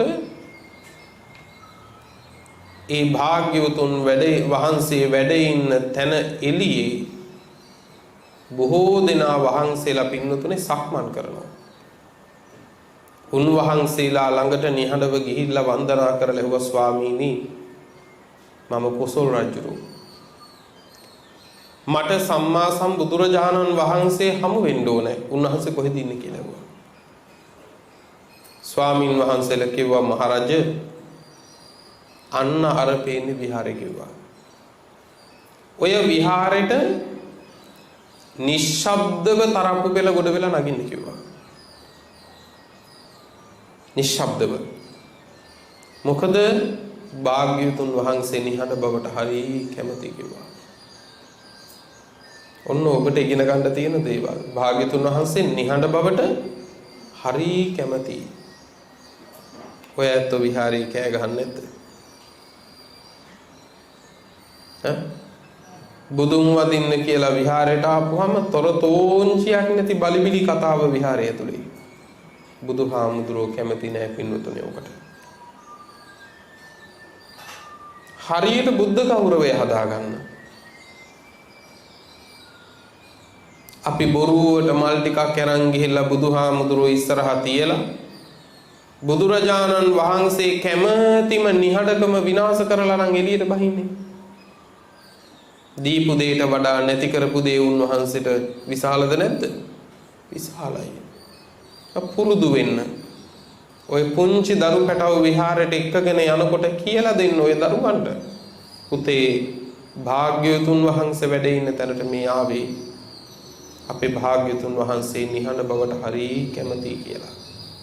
ඔය දරුවෝත් එතකොට ටිකෙන් ටික නිහඬ වෙයි. අපි නිමාවක් නැති ගෝසාව පින්නතුන විහාරය තුලේ. නිමාවක් නැති ගෝසාවක්. රජුරවන්ට ස්වාමින් වහන්සේලා කිව්වා මහරජා යන්න බොහෝම නිහඬව ගිහිල්ලා අර එලිපත්තේ ඉඳලා උගුර පාදන්න කිව්වා. උගුර පාදලා නියපිටින් දොරට 3 වාරයක් තට්ටු කරන්න කිව්වා. බලන්නකෝ අපිට තිබෙන සිරිත් විරිත් බුදුරජාණන් වහන්සේගේ ශාසනය තුලින්ම ධර්මයේ තුලින්ම අපේ ජීවිතවලට අපි අරන් තිබුණේ ඒවා. උගුර පාදලා දොරට 3 වාරයක් තට්ටු කරන්න කිව්වා හිමීට. බොහොම පිළිවෙලට හැබැයි සංසුන්ව 1යි 2යි 3යි කියලා 3 වාරයක් ගණන් කර නෙමෙයි. එන්න ඒ වගේ කාල පරාසයක් තුල බොහොම හයියෙන් නෙමෙයි. දොරවල් ගැලවිලා යන තරම් එහෙම නෙමෙයි. බොහොම සංසුන්ව උගුර පාදලා තට්ටු කරන්න. එතකොට භාග්‍යවතුන් වහන්සේ මහරජනුඹට දොර ආරී කිව්වා. හැබැයි මතක තියාගන්න භාග්‍යවතුන් වහන්සේ දොර අරිනවා කිව්වම මෙතන කියන්නේ උන්වහන්සේගේ ශ්‍රී හස්තයෙන් දොර අරිනවා කියන එකම නෙමෙයි. දේශනාවේ කියනවා උන්වහන්සේට දොර ඇරේවා කියලා සිතවිල්ල පහල කරන්න විතරයි තියෙන්නේ කියලා. දොර ඇරෙනවා කියලා.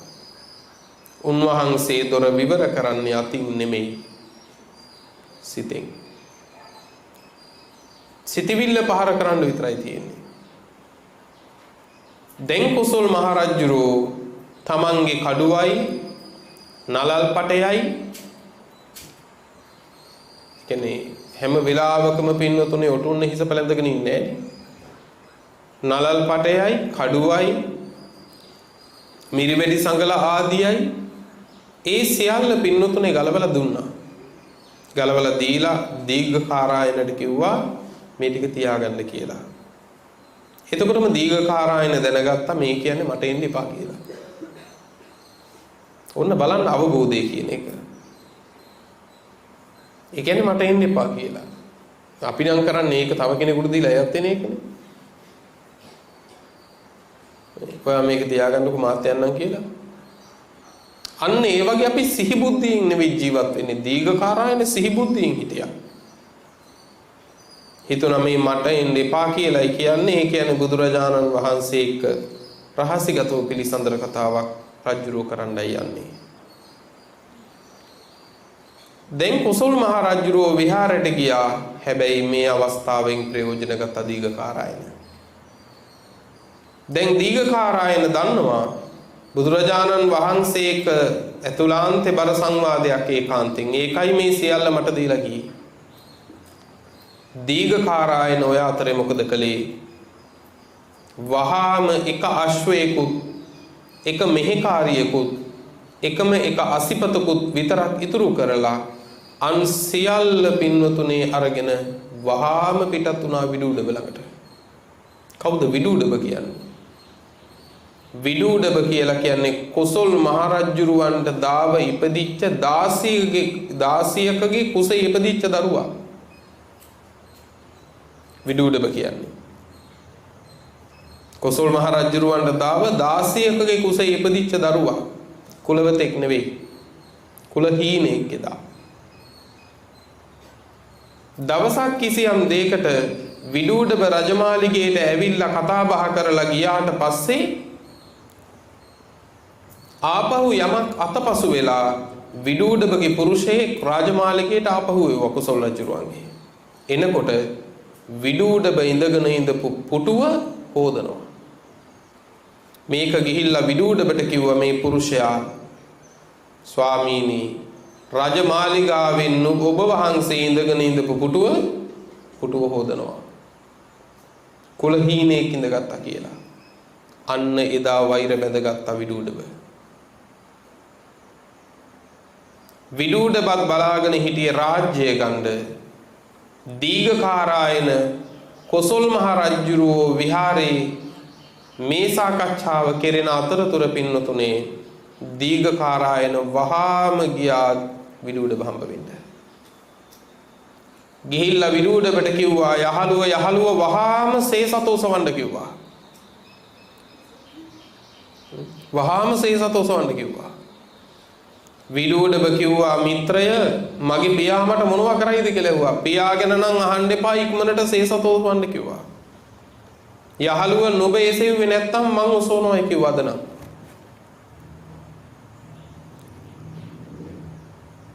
විදුඩබ මොකද කළේ? හොඳයි මිත්‍රය එහෙනම් මං ඔසවන්නම් කියලා සේසත එසෙව්වා. ඒ කියන්නේ සියලු සේනාවත් සමග දැන් සේනාවත් විදුඩබගේ පැත්තේ. නිකම්ම පින්නතුනේ විඩුවඩව රජ වුණා.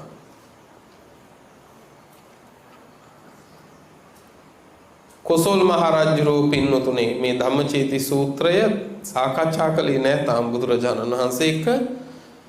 මේ දීර්ඝ සාකච්ඡාව ඉවර වෙලා එළියට බහැලා බලනකොට කිසි කෙනෙක් නැහැ. ඒකාශ්‍රේයකුත් අසිපතකුත් මෙහි කාර්යයකුත් විතරක් ඉන්නවා.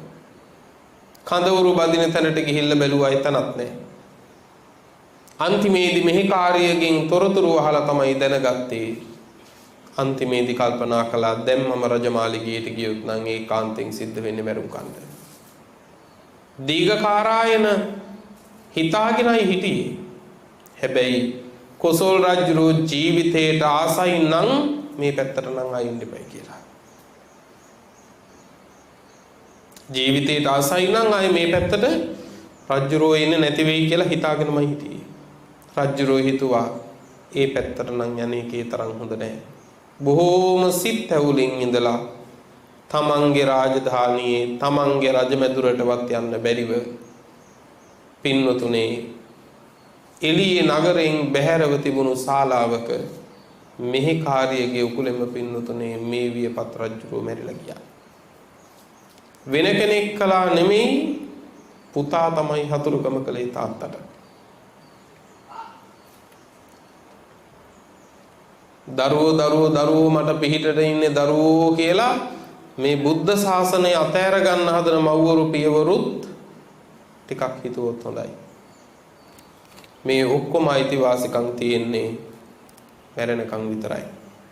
මේ කියන්නේ දරුවෝ වෙනුවෙන් යුතුයකම් කරන්න එපා කියන එක නෙමෙයි. හැබැයි තේරුම් ගන්න ඒ දරුවා වදාපු නිසා දරුවා වුණා. හැබැයි මේ සංසාර දුකෙන් මාව ගලවන කෙනා කියලා නම් හිතන්න එපා. මේ මාව හතර අපායට වැටෙන්න නොදී අල්ලා ගන්න කෙනා කියලා නම් හිතන්න එපා. තමන්ගේ ගැලවිල්ල තමන් හදාගන්න. අපේ සම්මා සම්බුදුරජාණන් වහන්සේ තමන්ගේ පුත්‍ර රත්නයේ උපන්දාමයි පින්නතුනේ ගිහිගේ හැරදාලා නික්මුනේ ඒ ගැලවිල්ල හදාගන්න ඕන නිසාමයි. හොඳට තේරුම් ගන්න. එදා ඒ පසේ නදී කොසල් මහරජුරෝ සම්මා සම්බුදුරජාණන් වහන්සේ හමු වෙන්න ගිහිල්ලා මොකද කළේ? බුදුරජාණන් වහන්සේගේ සිරිපතුල් අල්ලගෙන මේ රටේ බලවන්තම රජුරෝ බුදුරජාණන් වහන්සේගේ සිරිපතුල් අල්ලගෙන මහරජුරුවන්ගේ දෑතින් බුදුරජාණන් වහන්සේගේ සිරිපතුල් පින්නතුනේ පිරිමැද බුදුරජාණන් වහන්සේගේ සිරිපා රජුරෝ මුවින් ඉඹිනවා. මොන තරම් ආදරයක් ගෞරවයක් තියෙන්නේ නැද්ද? මේ වෙනකොට කොසල් රජුරුවන්ටත් වයස අවුරුදු 80යි. තරුණයෙක්වත් ලාබාලයෙක්වත් නෙවෙයි, වයස අවුරුදු 80ක මහරජුරුවෝ සම්මා සම්බුදුරජාණන් වහන්සේගේ සිරිපා පිරිමැද මුවින් ඉඹිනවා. සිඹ කියනවා ස්වාමීනි මං තමයි පසේ නදි කොසල්.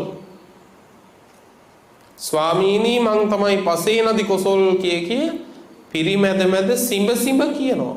පුදුම සත්කාරයක්, පුදුම ගෞරවයක්.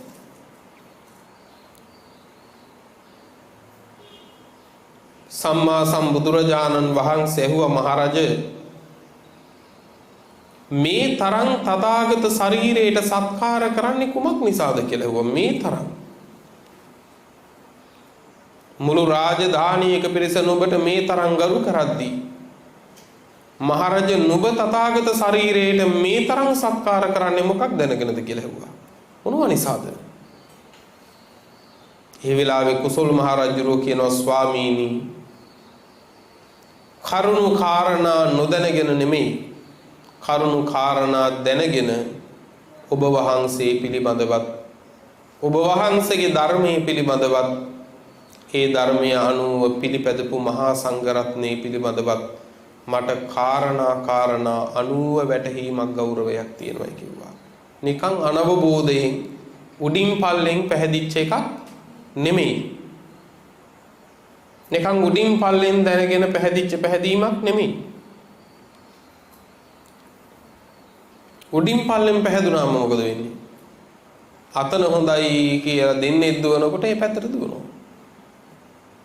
එහෙ නෙවෙයි මෙහෙ හොඳයි කියලා ඒ පැත්තට දුවනකොට ඒ පැත්තට දුවනවා. ඇයි එක තැනක් කෙරෙහිවත් අවබෝධයක් නැතිකම. එක තැනක් නැති කෙරෙහිවත් අවබෝධයක් නැතිකම. දැන් උදාහරණයකට බලන්නකො ලෙඩක් හැදිලා වේදනාව විඳිනකොට කවුරු හරි කියනවා අර දොස්තර මහත්තයා හොඳයි. එයා ළඟටත් දුවනවා. මේ දොස්තර මහත්තයා හොඳයි කියනවා. එතකොට මොකද කරන්නේ? ඒ දොස්තර මහත්තයා ළඟටත් දුවනවා. අන්න අරහි දොස්තර මහත්තයෙක් ඉන්නවා කිව්වම දන්නෙත් නැහැ, දැකලත් නැහැ. අරයාගේ වචනෙන් දුවනවද නැද්ද? අරයාගේ වචනෙන් දුවනවා. හැබැයි අපි යම් දවසක අපේ පවුලේ කෙනෙක් හරි එයාගෙන් බෙහෙත් අරගෙන නිට්ටාවටම රෝගය සුවපත් කරගත්තු වෛද්‍යවරයෙක් ඉන්නවා නම් අපි එයාගෙන හොඳට දැන් දන්නවනේ. දැන් කවුරු මොන දොස්තරලා ගැන කිව්වත් අපි යන්නේ කවුරු ළඟටද? අපි යන්නේ දොස්තර මහත්තයා ළඟට. ඇයි? අපිට ඒ දොස්තර මහත්තයා ගැන කරුණු සහිතව වැටහීමක් තියෙන නිසා. අන්න ඒ වගේ තමයි පින්නතුනේ කොසල් මහරජුරෝ කියනවා ස්වාමීනි මට කරුණු කාරණා අනුවම ඔබ වහන්සේ ගැනත් ධර්මයේ ගැනත් සංඝ රත්නයේ ගැනත් තියෙන ලොකු වැටහීමක්. ඒකයි මේ තරම් මං සත්කාර කරන්න කිව්වා. ඒකයි මේ තරම් මං තථාගත සිරුරට ගරු කරන්න කිව්වා. භාග්‍යතුන් වහන්සේ අහනවා මහරජ මොනවද? ස්වාමීනි මම නගරෙන් නගරට ගමින් ගමට ආරාමයෙන් ආරාමයට යන කෙනෙක් රටේ රජුරුවනේ. නොඑක් ආරාමවලට යනවා. ස්වාමීනි මම ඇතැන් ශ්‍රමණ පැවිද්දෝ දකින්නවා. නිගණ්ඨයෝ වෙන්න පුළුවන්, පරිබ්‍රාජකයෝ වෙන්න පුළුවන්, අචේලකයෝ වෙන්න පුළුවන්. ඒ කාලේ නොඑක් පැවිදි සම්ප්‍රදායන් තිබුණානේ. කොසල් රජුරෝ කියනවා ස්වාමීනි මම නොඑක් පැවිදි බමුණන් දකින්නවා මං. ඒ පැවිද්දෝ අවුරුදු 10ක් විතරක් ඒ පැවිද්ද සපුරනවා. අවුරුදු 20ක් විතරත් ඒ පැවිද්ද ඉඳපු අය ඉන්නවා. අවුරුදු 30ක් 40ක් ඒ පැවිද්දේ ඉඳපු අයත් ඉන්නවා. උග්‍ර විදිහට බොහෝම උවමනාවෙන් ඒ පැවිද්ද සම්පූර්ණ කරන්න උත්සාහ ගන්නවා. හැබැයි ස්වාමීනි මම පස්සේ දවසක දකින්නවා ඒ අවුරුදු 10 20 30 40 එහෙම පැවිද්ද පූර්ණය කරපු අය ඒ ශාසනවල අනේ පස්සේ ඒ පැවිද්ද පැත්තකට දාලා හොඳට සුවඳ ගල්වලා කාම සම්පත් විඳ ඔන්න අර පැවිද්ද දාලා යනවා කාම සම්පත් හොයාගෙන. එහෙම එකක් තියෙනවා. දැන් මේ පැවිදි වෙලා අවුරුදු 10 20 30 ගත වෙච්ච අය. හැබැයි එයාලා පස්සේ කාලෙක මොකද වෙන්නේ? ඒ ඔක්කොම දාලා ඒ පැවිද්දෙන් සතුටු වෙලා සැපයෙන් ඉන්නේ නැතුව ඔන්න එයාලා යනවා කාම සැප හොයාගෙන එතනින් එළියට. එහෙමම පේනවා. නමුත් ස්වාමීනි මන් දකින්න ඔබ වහන්සේගේ ශාසනයේ වෙනසක්. මොකද්ද වෙනස? ඔබ වහන්සේගේ ශාසනයේ මම දකින්නවා දිවි හිමියෙන් පිළිවෙත් පුරන උත්තමයෝ ටිකක්. බොහෝම ඇලීමෙන් බොහෝම ප්‍රිය මනාපව දිවි හිමියෙන්ම මේ ශාසනයේ රැඳිලා ඉන්න පිරිසක් මන් දකින්න ඔබ වහන්සේගේ. දැන් ස්වාමින් වහන්සේලා අදට වුණත් උපැවිදි වෙන ස්වාමින් වහන්සේලා ඉන්නවා ඒ පුද්ගල ස්වභාවයෙන්නේ. නමුත් අපි බලන්න ඕනේ මේ ස්වාමින් වහන්සේලා දිවි හිමියෙන් මේ පන්සල් වල රැඳිලා ශාසනය තුල ඉන්නේ ඇයි කියලා. අප්‍රමාණ කාම සම්පත් විඳින්න අවකාශ තියෙනවා නම් පැවිද්ද රැඳිලා ඉන්නවා කිව්වා කි ඒක කාම සම්පත් බලාපොරොත්තු වෙන්නේ. නීතියෙන් තහනමක් තියෙනවා නම් උපවිදි වෙන්න බෑ කියලා එහෙම ඉන්නවා කිව්ව හැකි නීතියට බයින්. එහෙම එකක්වත් නැහැ.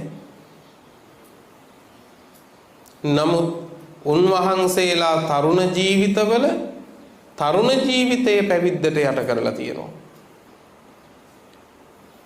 අපවත් වන තුරා උන්වහන්සේලා පැවිද්දේ ඉන්නේ ඇයි? කාම සම්පත් හොයන මිනිස්සු ඒ කාම සම්පත් හොයාගෙන මොනතරම් සැප වින්දත් ඒ වයින් ලබන්න බැරි සැපයක් සැනසෙල්ලක් ජීවිත කාලේ පුරා පැවිද්දේ කැමැත්තෙන් ඉන්න උත්තමයෙක් විඳිනවා. අන්න ඒ සුවය කාම සම්පත් ගොඩක් ගොඩ ගහලා ලෝකේ පුරා තියෙන කාම සම්පත් එකතු කරලා ගොඩක් ගැහුවත් ඒක ලබන්න බෑ. නැත්තම් උන්වහන්සේලා මේ රැඳිලා ඉන්නේ ප්‍රියමනාපව කැමැත්තෙන් පින්නතුනේ මේ ශාසනයේ යෙදෙනකොට ඒ තුල උපදින්නා වූ සතුට, නිරාමිෂ ප්‍රීතිය, සුවය කාම සම්පත් වලින් ලබන්න බෑ.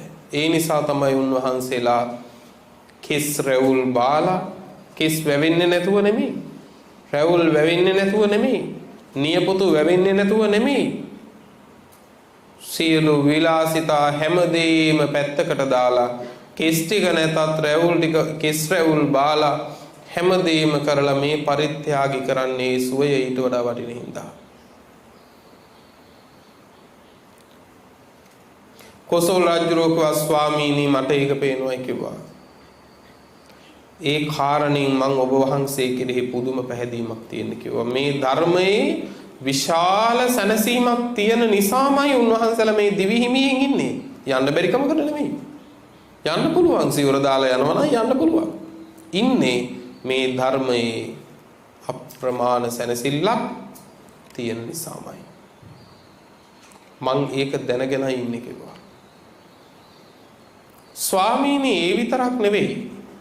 මේ ලෝකේ රජකම් කරන අය අනික් රජවරු එක්කත් කලහ කරනවා කිව්වා. ක්ෂත්‍රියයෝ එක්ක කලහ කරනවා. කලහ කරනවා කියන්නේ රණ්ඩු වෙනවා, ගැටුම්. ඥාතියෝ එක්ක ගැටුම්. එක කුසින් නික්මිච්ච සහෝදර සහෝදරියෝ ඒත් ගැටුම්. ගෘහපතිවරු එක්ක ගැටුම්. බලන්නකො මේ ලෝකේ කොතනද ගැටුම් නැති කියලා. එකම අම්මගේ කුසෙන් නික්මිච්ච දරුවොත් ගැටුම්ද නැද්ද? ගැටුම්. හැබැයි බලන්නකො පින්නතුනේ මේ පන්සලේ ස්වාමින් වහන්සේලා කීනමක් වැඩ ඉන්නවාද? දායක ඔබ දන්නවනේ. ඒ ස්වාමින් වහන්සේලා මොන ගම් වලින් ඇවිල්ලා පැවිදි වෙච්ච උත්තමයෝද? එක අම්මගේ දරුවෝ නෙමෙයි. හැබැයි මොන අම්මගේ දරුවෝ වෙලා එළියට බැස්සත් දැන් ඉන්නේ බුදුහාමුදුරුවන්ගේ දරුවෝ වෙලානේ.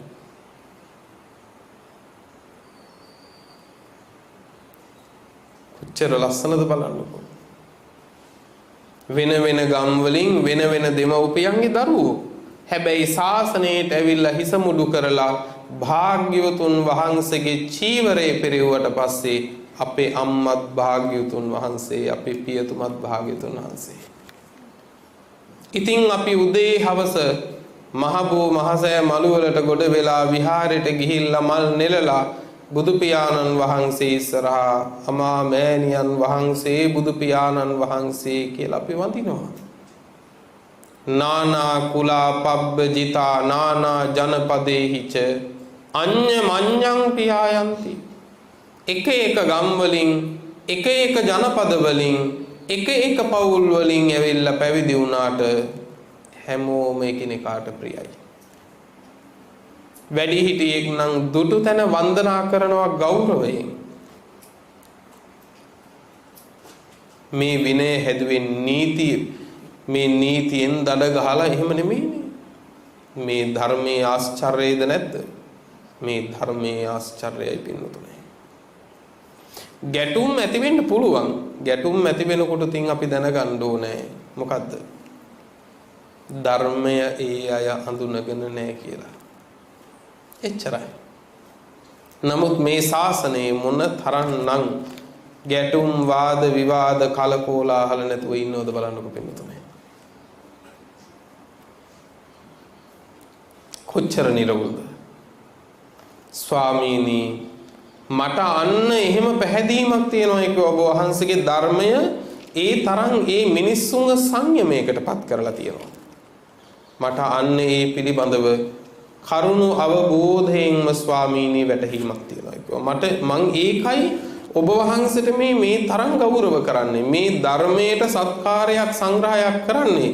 හැබැයි ඔබ වහන්සේට කරන ඒ ගෞරවයේ සත්කාරය මම ධර්මයට කළා වෙනවා. ඒකයි ඔබ වහන්සේට කරන්න කිව්වා.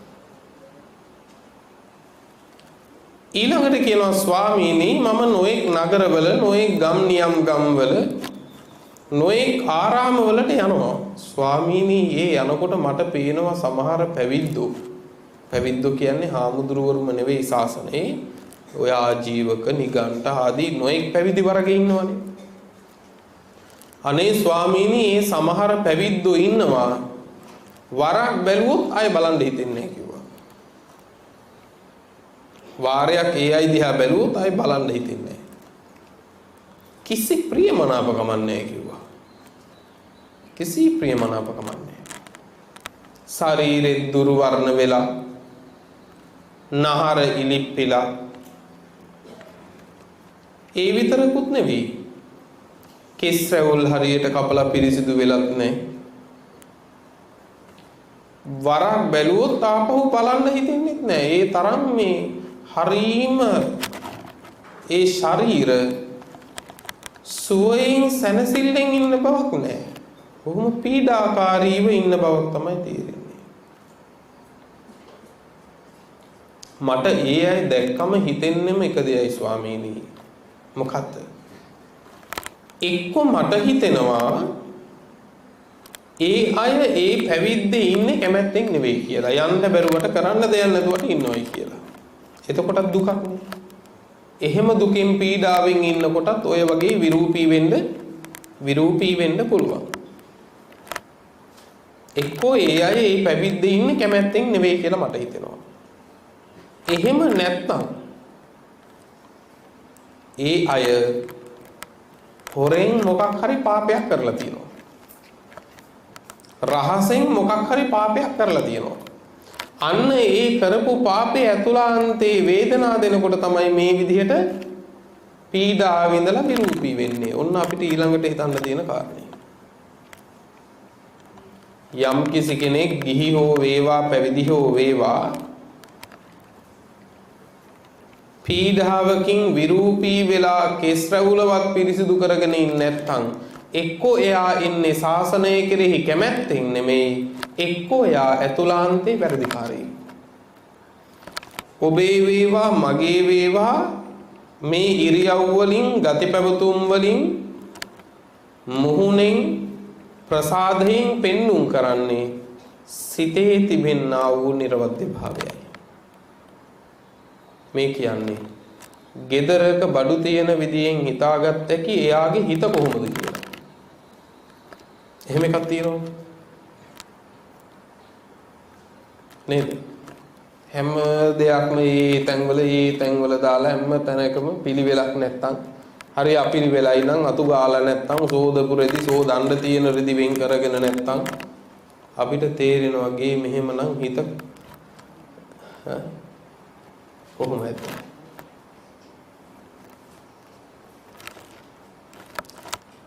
අන්න ඒ වගේ තමයි පන්සලක් වුණත් කොතන වුණත් හරි පිළිවෙලයි නම් පන්සල ඒ පන්සලේ වැඩ ඉන්න ස්වාමින් වහන්සේලාගේ හිත මොන විදිහයිද කියලා හිතා ගන්න පුළුවන්. පින්නතුනේ දැන් කුසුම් රජුරෝ කියනවා මට හිතෙනවා එන්නේ විදිහට එක්ක කැමැත්තෙන් නෙවෙයි ඉන්නේ එක්ක වැරදිකාරී.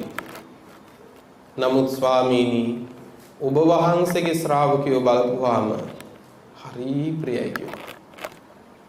හරිම ප්‍රියයි පිරිසිදුයි පිළිවෙලයි.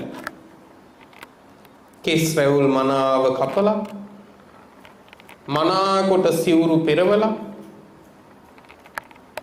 නිර්වස්ත්‍රව අලජ්ජී විදිහට ඉන්නේ.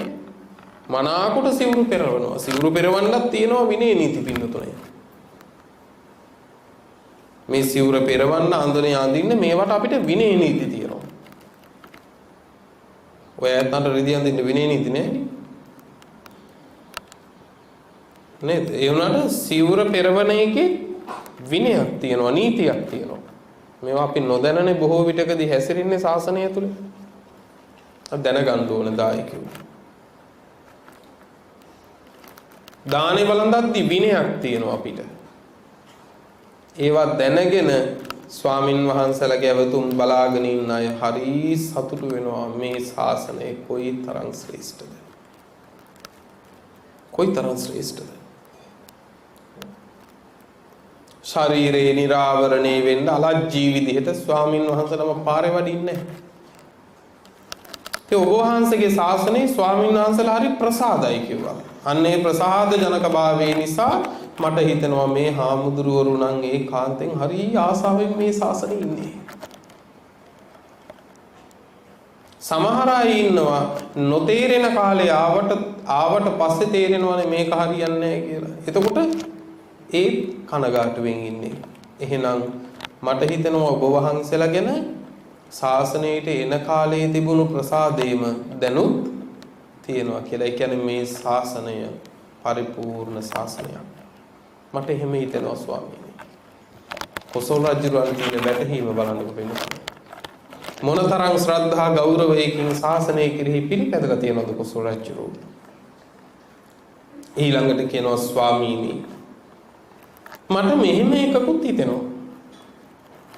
මම ඔටුනු පළඳගත්තු ශාස්ත්‍රීය රජ කෙනෙක්. මට කෙනෙක්ව මරන්න කිව්වොත් මරන්න පුළුවන්. මගේ වචනේ විතරයි ඕනේ. මහා බලවන්ත රජ කෙනෙක් නේ කොසල් රජු. ස්වාමීනි ඔටුනු පළඳගත්තු මට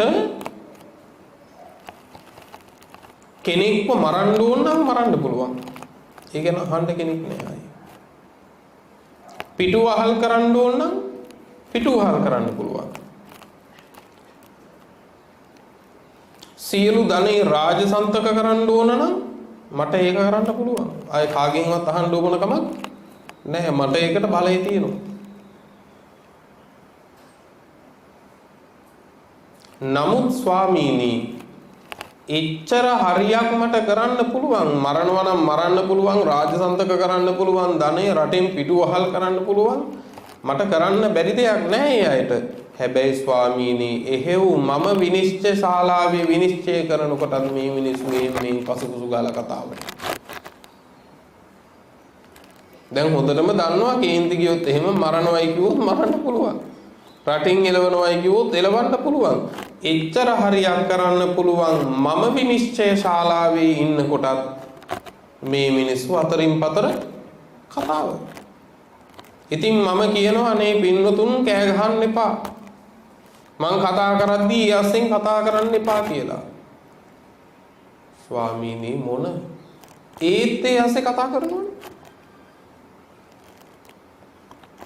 හැබැයි ස්වාමීනි ඔබ වහන්සේගේ ශාසනයේ මන් දැකලා තියෙනවා ඔබ වහන්සේ නොඑක් සිය ගණන් දහස් ගණන් ශ්‍රාවකයෝ පිරිවරාගෙන ධර්මයේ දේශනා කරනවා.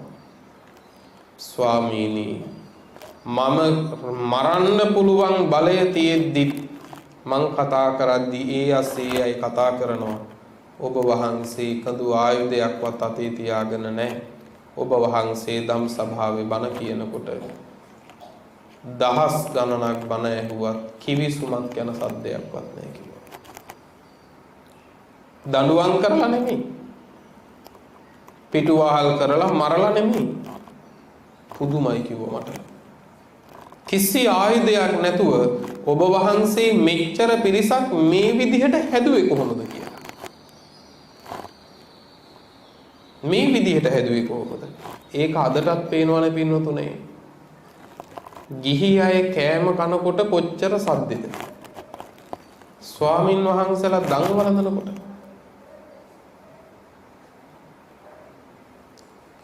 නේ? හැබැයි මතක තියාගන්න ඕන ඔබ බුදුන් සරණ ගිය ශ්‍රාවකයෝ නම් ඒවා පුරුදු වෙන්න ඕනේ. නිකම් බොරුවට වැන්දට වැඩක් නැහැ. ඒවා පුරුදු වෙන්න ඕනනේ. ස්වාමින් වහන්සේලා 100 නමක් දානේ වැළඳුවා නිහඬයි. හැබැයි ගිහි අය 10 දෙනෙක් කෑම කන්න පටන් ගත්තොත් කන වෙලාවේ තමයි හැම කතාවක්ම පටන් ගන්න. එක කටින්. නිමාවක් නැති කතා පටන් ගන්න කන වෙලාවට නෙමෙයිද බලන්න. ඒක ධර්මයක්. ඒක ශිෂ්ට දෙයක් නෙවෙයි අසීලාචාර දෙයක්. ඒවා වෙනස් කරගන්න. ඔබ වහන්සේ ධර්මයේ දේශනා කරනකොට දවසක් ස්වාමීනි එක ස්වාමීන් වහන්සේ නම උන්වහන්සේට කිවිසුමක් ගියා. එතකොටම ළඟ ඉඳපු ස්වාමීන් වහන්සේ ස්වාමීනි මම මේ ඔක්කොම පස්සෙන් බලාගෙන රජුරෝ කියනවා. ළඟ ඉඳපු ස්වාමීන් වහන්සේ උන්වහන්සේගේ දණිහෙන් අර ස්වාමීන් වහන්සේගේ දණිහෙට ඇනලා කිව්වලු ආශ්වතුන් වහන්සේ නිශ්ශබ්ද වෙන්න පේන්නේ නැද්ද භාග්‍යතුන් වහන්සේ ධර්මයේ දේශනා කරනවා කියලා. ස්වාමීනි එහෙම ධර්ම ගෞරවයක් නම් මම දැකලා නැහැ කිව්වා වෙන කිසි තැනක. ඒකත් එක කාරණයක් කිව්වා. ස්වාමීනි තවත් තියෙනවා කිව්වා මට ඉන්නවා කිව්වා පුරාණ ඉසිදත්ත කියලා දෙන්නේ. ඒ පුරාණ ඉසිදත්ත කියන්නේ වඩුව. මේ අය ගැනත් විස්තර දීර්ඝයි. ඒ විස්තර ටික දේශනා කරන්න කාලය අපිට ප්‍රමාණවත් නැහැ. මේ දෙන්නා ඉසිදත්ත කියන කෙනා සකුරුදාගාමි ඵලයටපත් වෙච්ච කෙනෙක්. පුරාණ කියන්නේ සෝවාන් ඵලයටපත් වෙච්ච කෙනෙක්. මේ දෙන්නම මරණින් මත්තේ ඉපදුනා තුසිත දිව්‍ය ලෝකේ. මේ ගැන විස්තර දීර්ඝව තියෙනවා. පින්වතුනි මේ පුරාණ ඉසිදත්ත දෙන්න හරීම ශ්‍රද්ධාවන්තයි. ඒවා දේශනා කරන්න වෙලාව නෙමෙයි. නමුත් මේ දෙන්න ගැන කියනවා ස්වාමීනි අපි එක දවසක් සේනා සංවිධානය කරගෙන ගියා යුද්ධයකට. පුංචි ගෙදරක අපි නැවතුණා. මං ඉඳපු තැනම තමයි ස්වාමීනි පුරාණ ඉසිදත්ත දෙන්න නැවතුනේ. ඔය ඒ දෙන්නට වැටුප් ගෙවන්නේ මං බත් දෙන්නේ මං ඒ පවුල් පිටින් යැපෙන්නේ මං හින්දා කිව්වා. මම බලාගෙන හිටියා ස්වාමීනි රෑ මේ දෙන්න නිදාගන්න ලැහැත්ති වෙලා දෙන්න කසුකුසු ගාලා කතා වෙනවා භාග්‍යවතුන් වහන්සේ කොහෙද වැඩ ඉන්නේ කියලා. මේ මහරෑ දැන් රජුරෝ බලාගෙන මොකටද කියලා. මේ ආවේ යුද්ධෙට. ස්වාමීනි දෙන්න අන්තිමේදී කතා කරගෙන ඔබ වහන්සේ වැඩ ඉන්න පැත්ත හැරිලා වන්දනා කරලා ඔබ වහන්සේ පැත්තට හිස දාලා ඒ දෙන්න නිදාගත්තා. ඔබ වහන්සේ පැත්තට හිස දැම්මා. ඒ හිස දානකොට කකුල් දෙක ආවේ ස්වාමීනි මගේ පැත්තට කිව්වා. දැන් මේ පවුල් පිටින් යැපෙන්නේ මං හින්දා.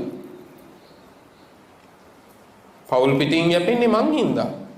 හැබැයි මගේ පැත්තට කකුල් දෙක දාලා බුදුහාමුදුරනේ ඔබ වහන්සේ පැත්තට හිස දාලා නිදාගත්තයි කිව්වා.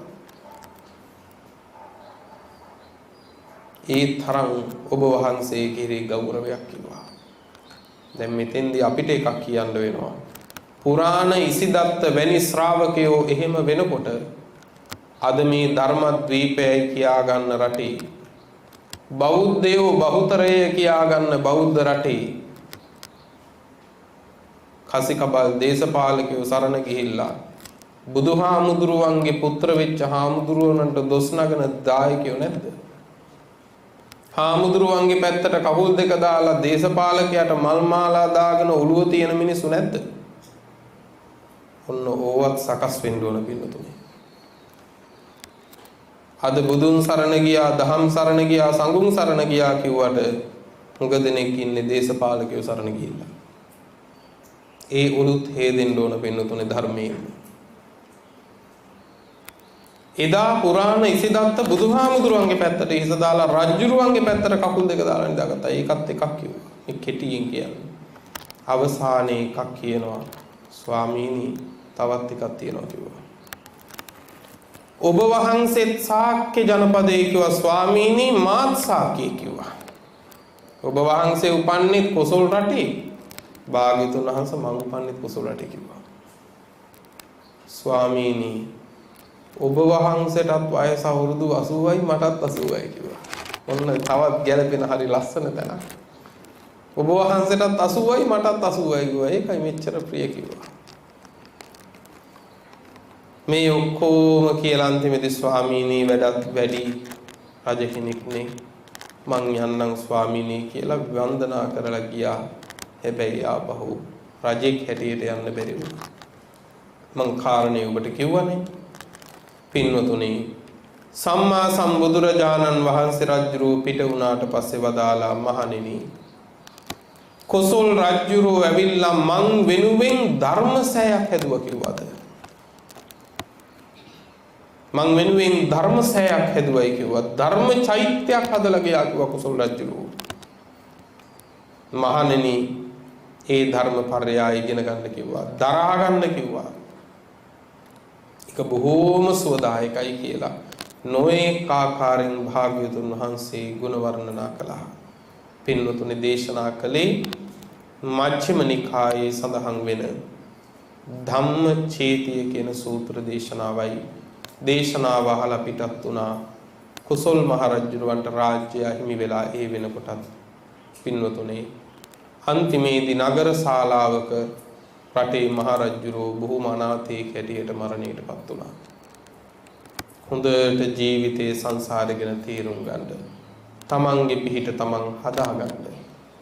සියලු දෙනාටම උතුම් නිවන පිණිස මේ දේශනාව හේතු වේවා කියන ප්‍රාර්ථනාවෙන් දේශනාව නිමාවටපත් කරනවා. අද මේ දේශනාවේ පුණ්‍යවන්ත දායකත්වයේ ධර්මින් කටයුතු කළේ වීදාගම වැවපාර පදිංචි ලලිතා වීරසිංහ පින්වත් මෑණියන් ඇතුළු පින්වන්ත දරු පිරිස විසින් අරමුණු අතරට එක් වෙන්නේ වීදාගම වැවපාර විසූ කරුණාරත්න වීරසිංහ පියාණන්ට දෙපාර්ශවයේ දෙමව්පියන් ඇතුළු මියගිය ඥාතීන්ට සංසාරගත සියලු ඥාතීන්ට ත්‍රිවිධ හමුදාවේ මියගිය සියලු රණවිරුවන්ටත් පින්පෙත් අනුමෝදන් කරනවා.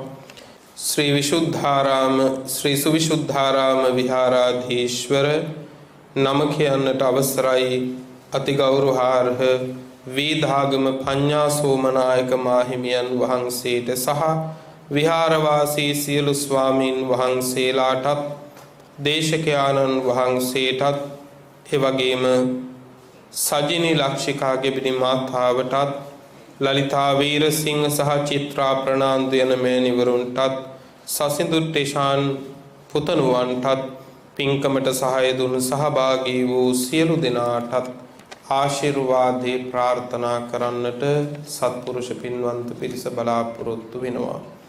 අරමුණු පරමාර්ථ පරිද්දෙන් රැස් කරගත් උදාර කුසල ධර්මයෝ පින්වත් ඔබ නමින් මියගිය සියලුම ඥාතීන්ට අපි අනුමෝදන් කරමු. සියල්ලෝ පින් අනුමෝදන් වීමෙන් සැපවත් වෙත්වා. ජාත්‍යාදී දුක් කෙලවර කර ගනිත්වා. ප්‍රාර්ථනීය බෝධියකින් නිවනින් සැනසෙත්වා කියලා සාදු කියලා පින් අනුමෝදන් කරමු. දේශනාවේ දායකත්වයේ දරූ හැම දෙනාටත් සුවසේ ධර්මාවබෝධය වේවා. ධර්ම ශ්‍රවණය කළ හැමටත් නිදුක් නිරෝගී චිරජීවනයක් වේවා. බුද්ධාදී උතුමන් වහන්සේලා නිවුණු සැනසුණු අමා මහ නිවන අපටත් මේ කුසල බලයෙන්ම ලැබේවා කියලා සාදු කියලා ප්‍රාර්ථනා ඇති කර ගනිමු.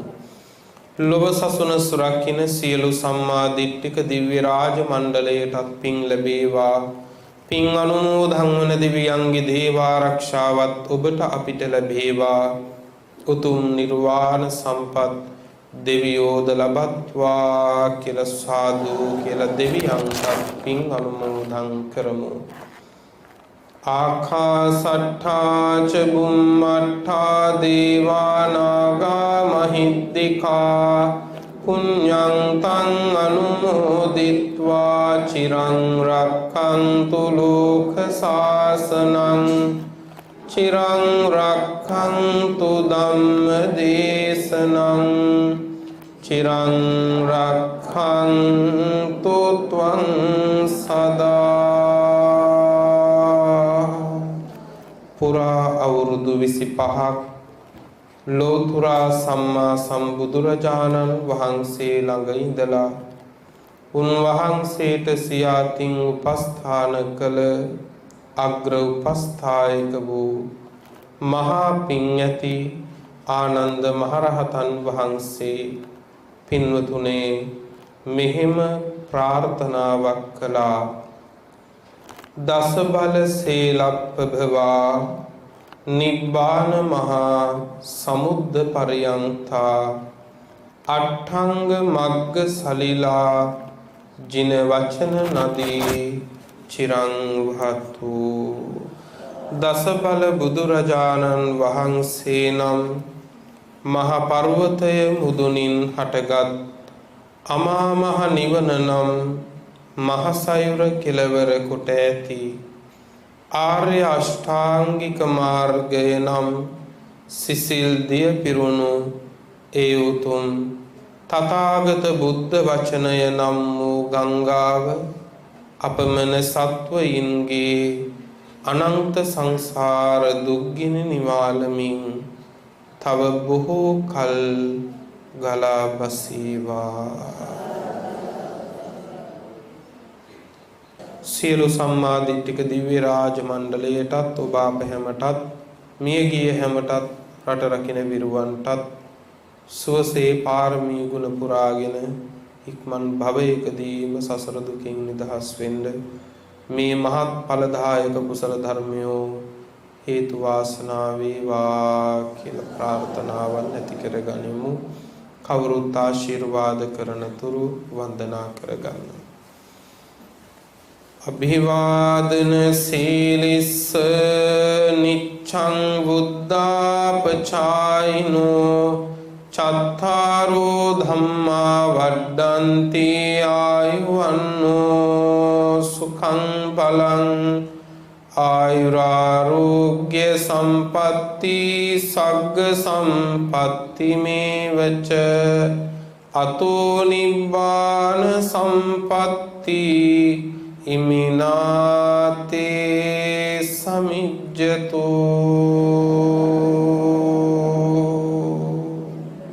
සාදු සාදු සාදු. සදහැවතුනේ දේශනාව පවත්වා පතාල මහනුවර මයිලපිටිය මහා ආනන්ද සෙනසුනේහි ප්‍රධාන අනුශාසක මහනුවර අලුත්ගම ගම්මන්තලාව පුරාණ විහාරවාසී පූජනීය අලුත්ගම පඤ්ඤාසාර ගෞරවනීය ස්වාමින් වහන්සේට නිදුක් නිරෝගී චිරජීවන සම්පන්නිය සැලසේවායි අපි ප්‍රාර්ථනා කරමු. සාදු සාදු සාදු. ඒ ප්‍රාර්ථනාවත් සමගින් මේ දේශනාව බින්නිවාවට පත් වෙනවා. සදාම් වැසූ ඔබ හැමදිනාටම තුනුරුවන් සතු අනන්ත ගුණ පිළින් සියලු යහපතම උදා වේවා. සම්මා සම්බුදු සරණයි.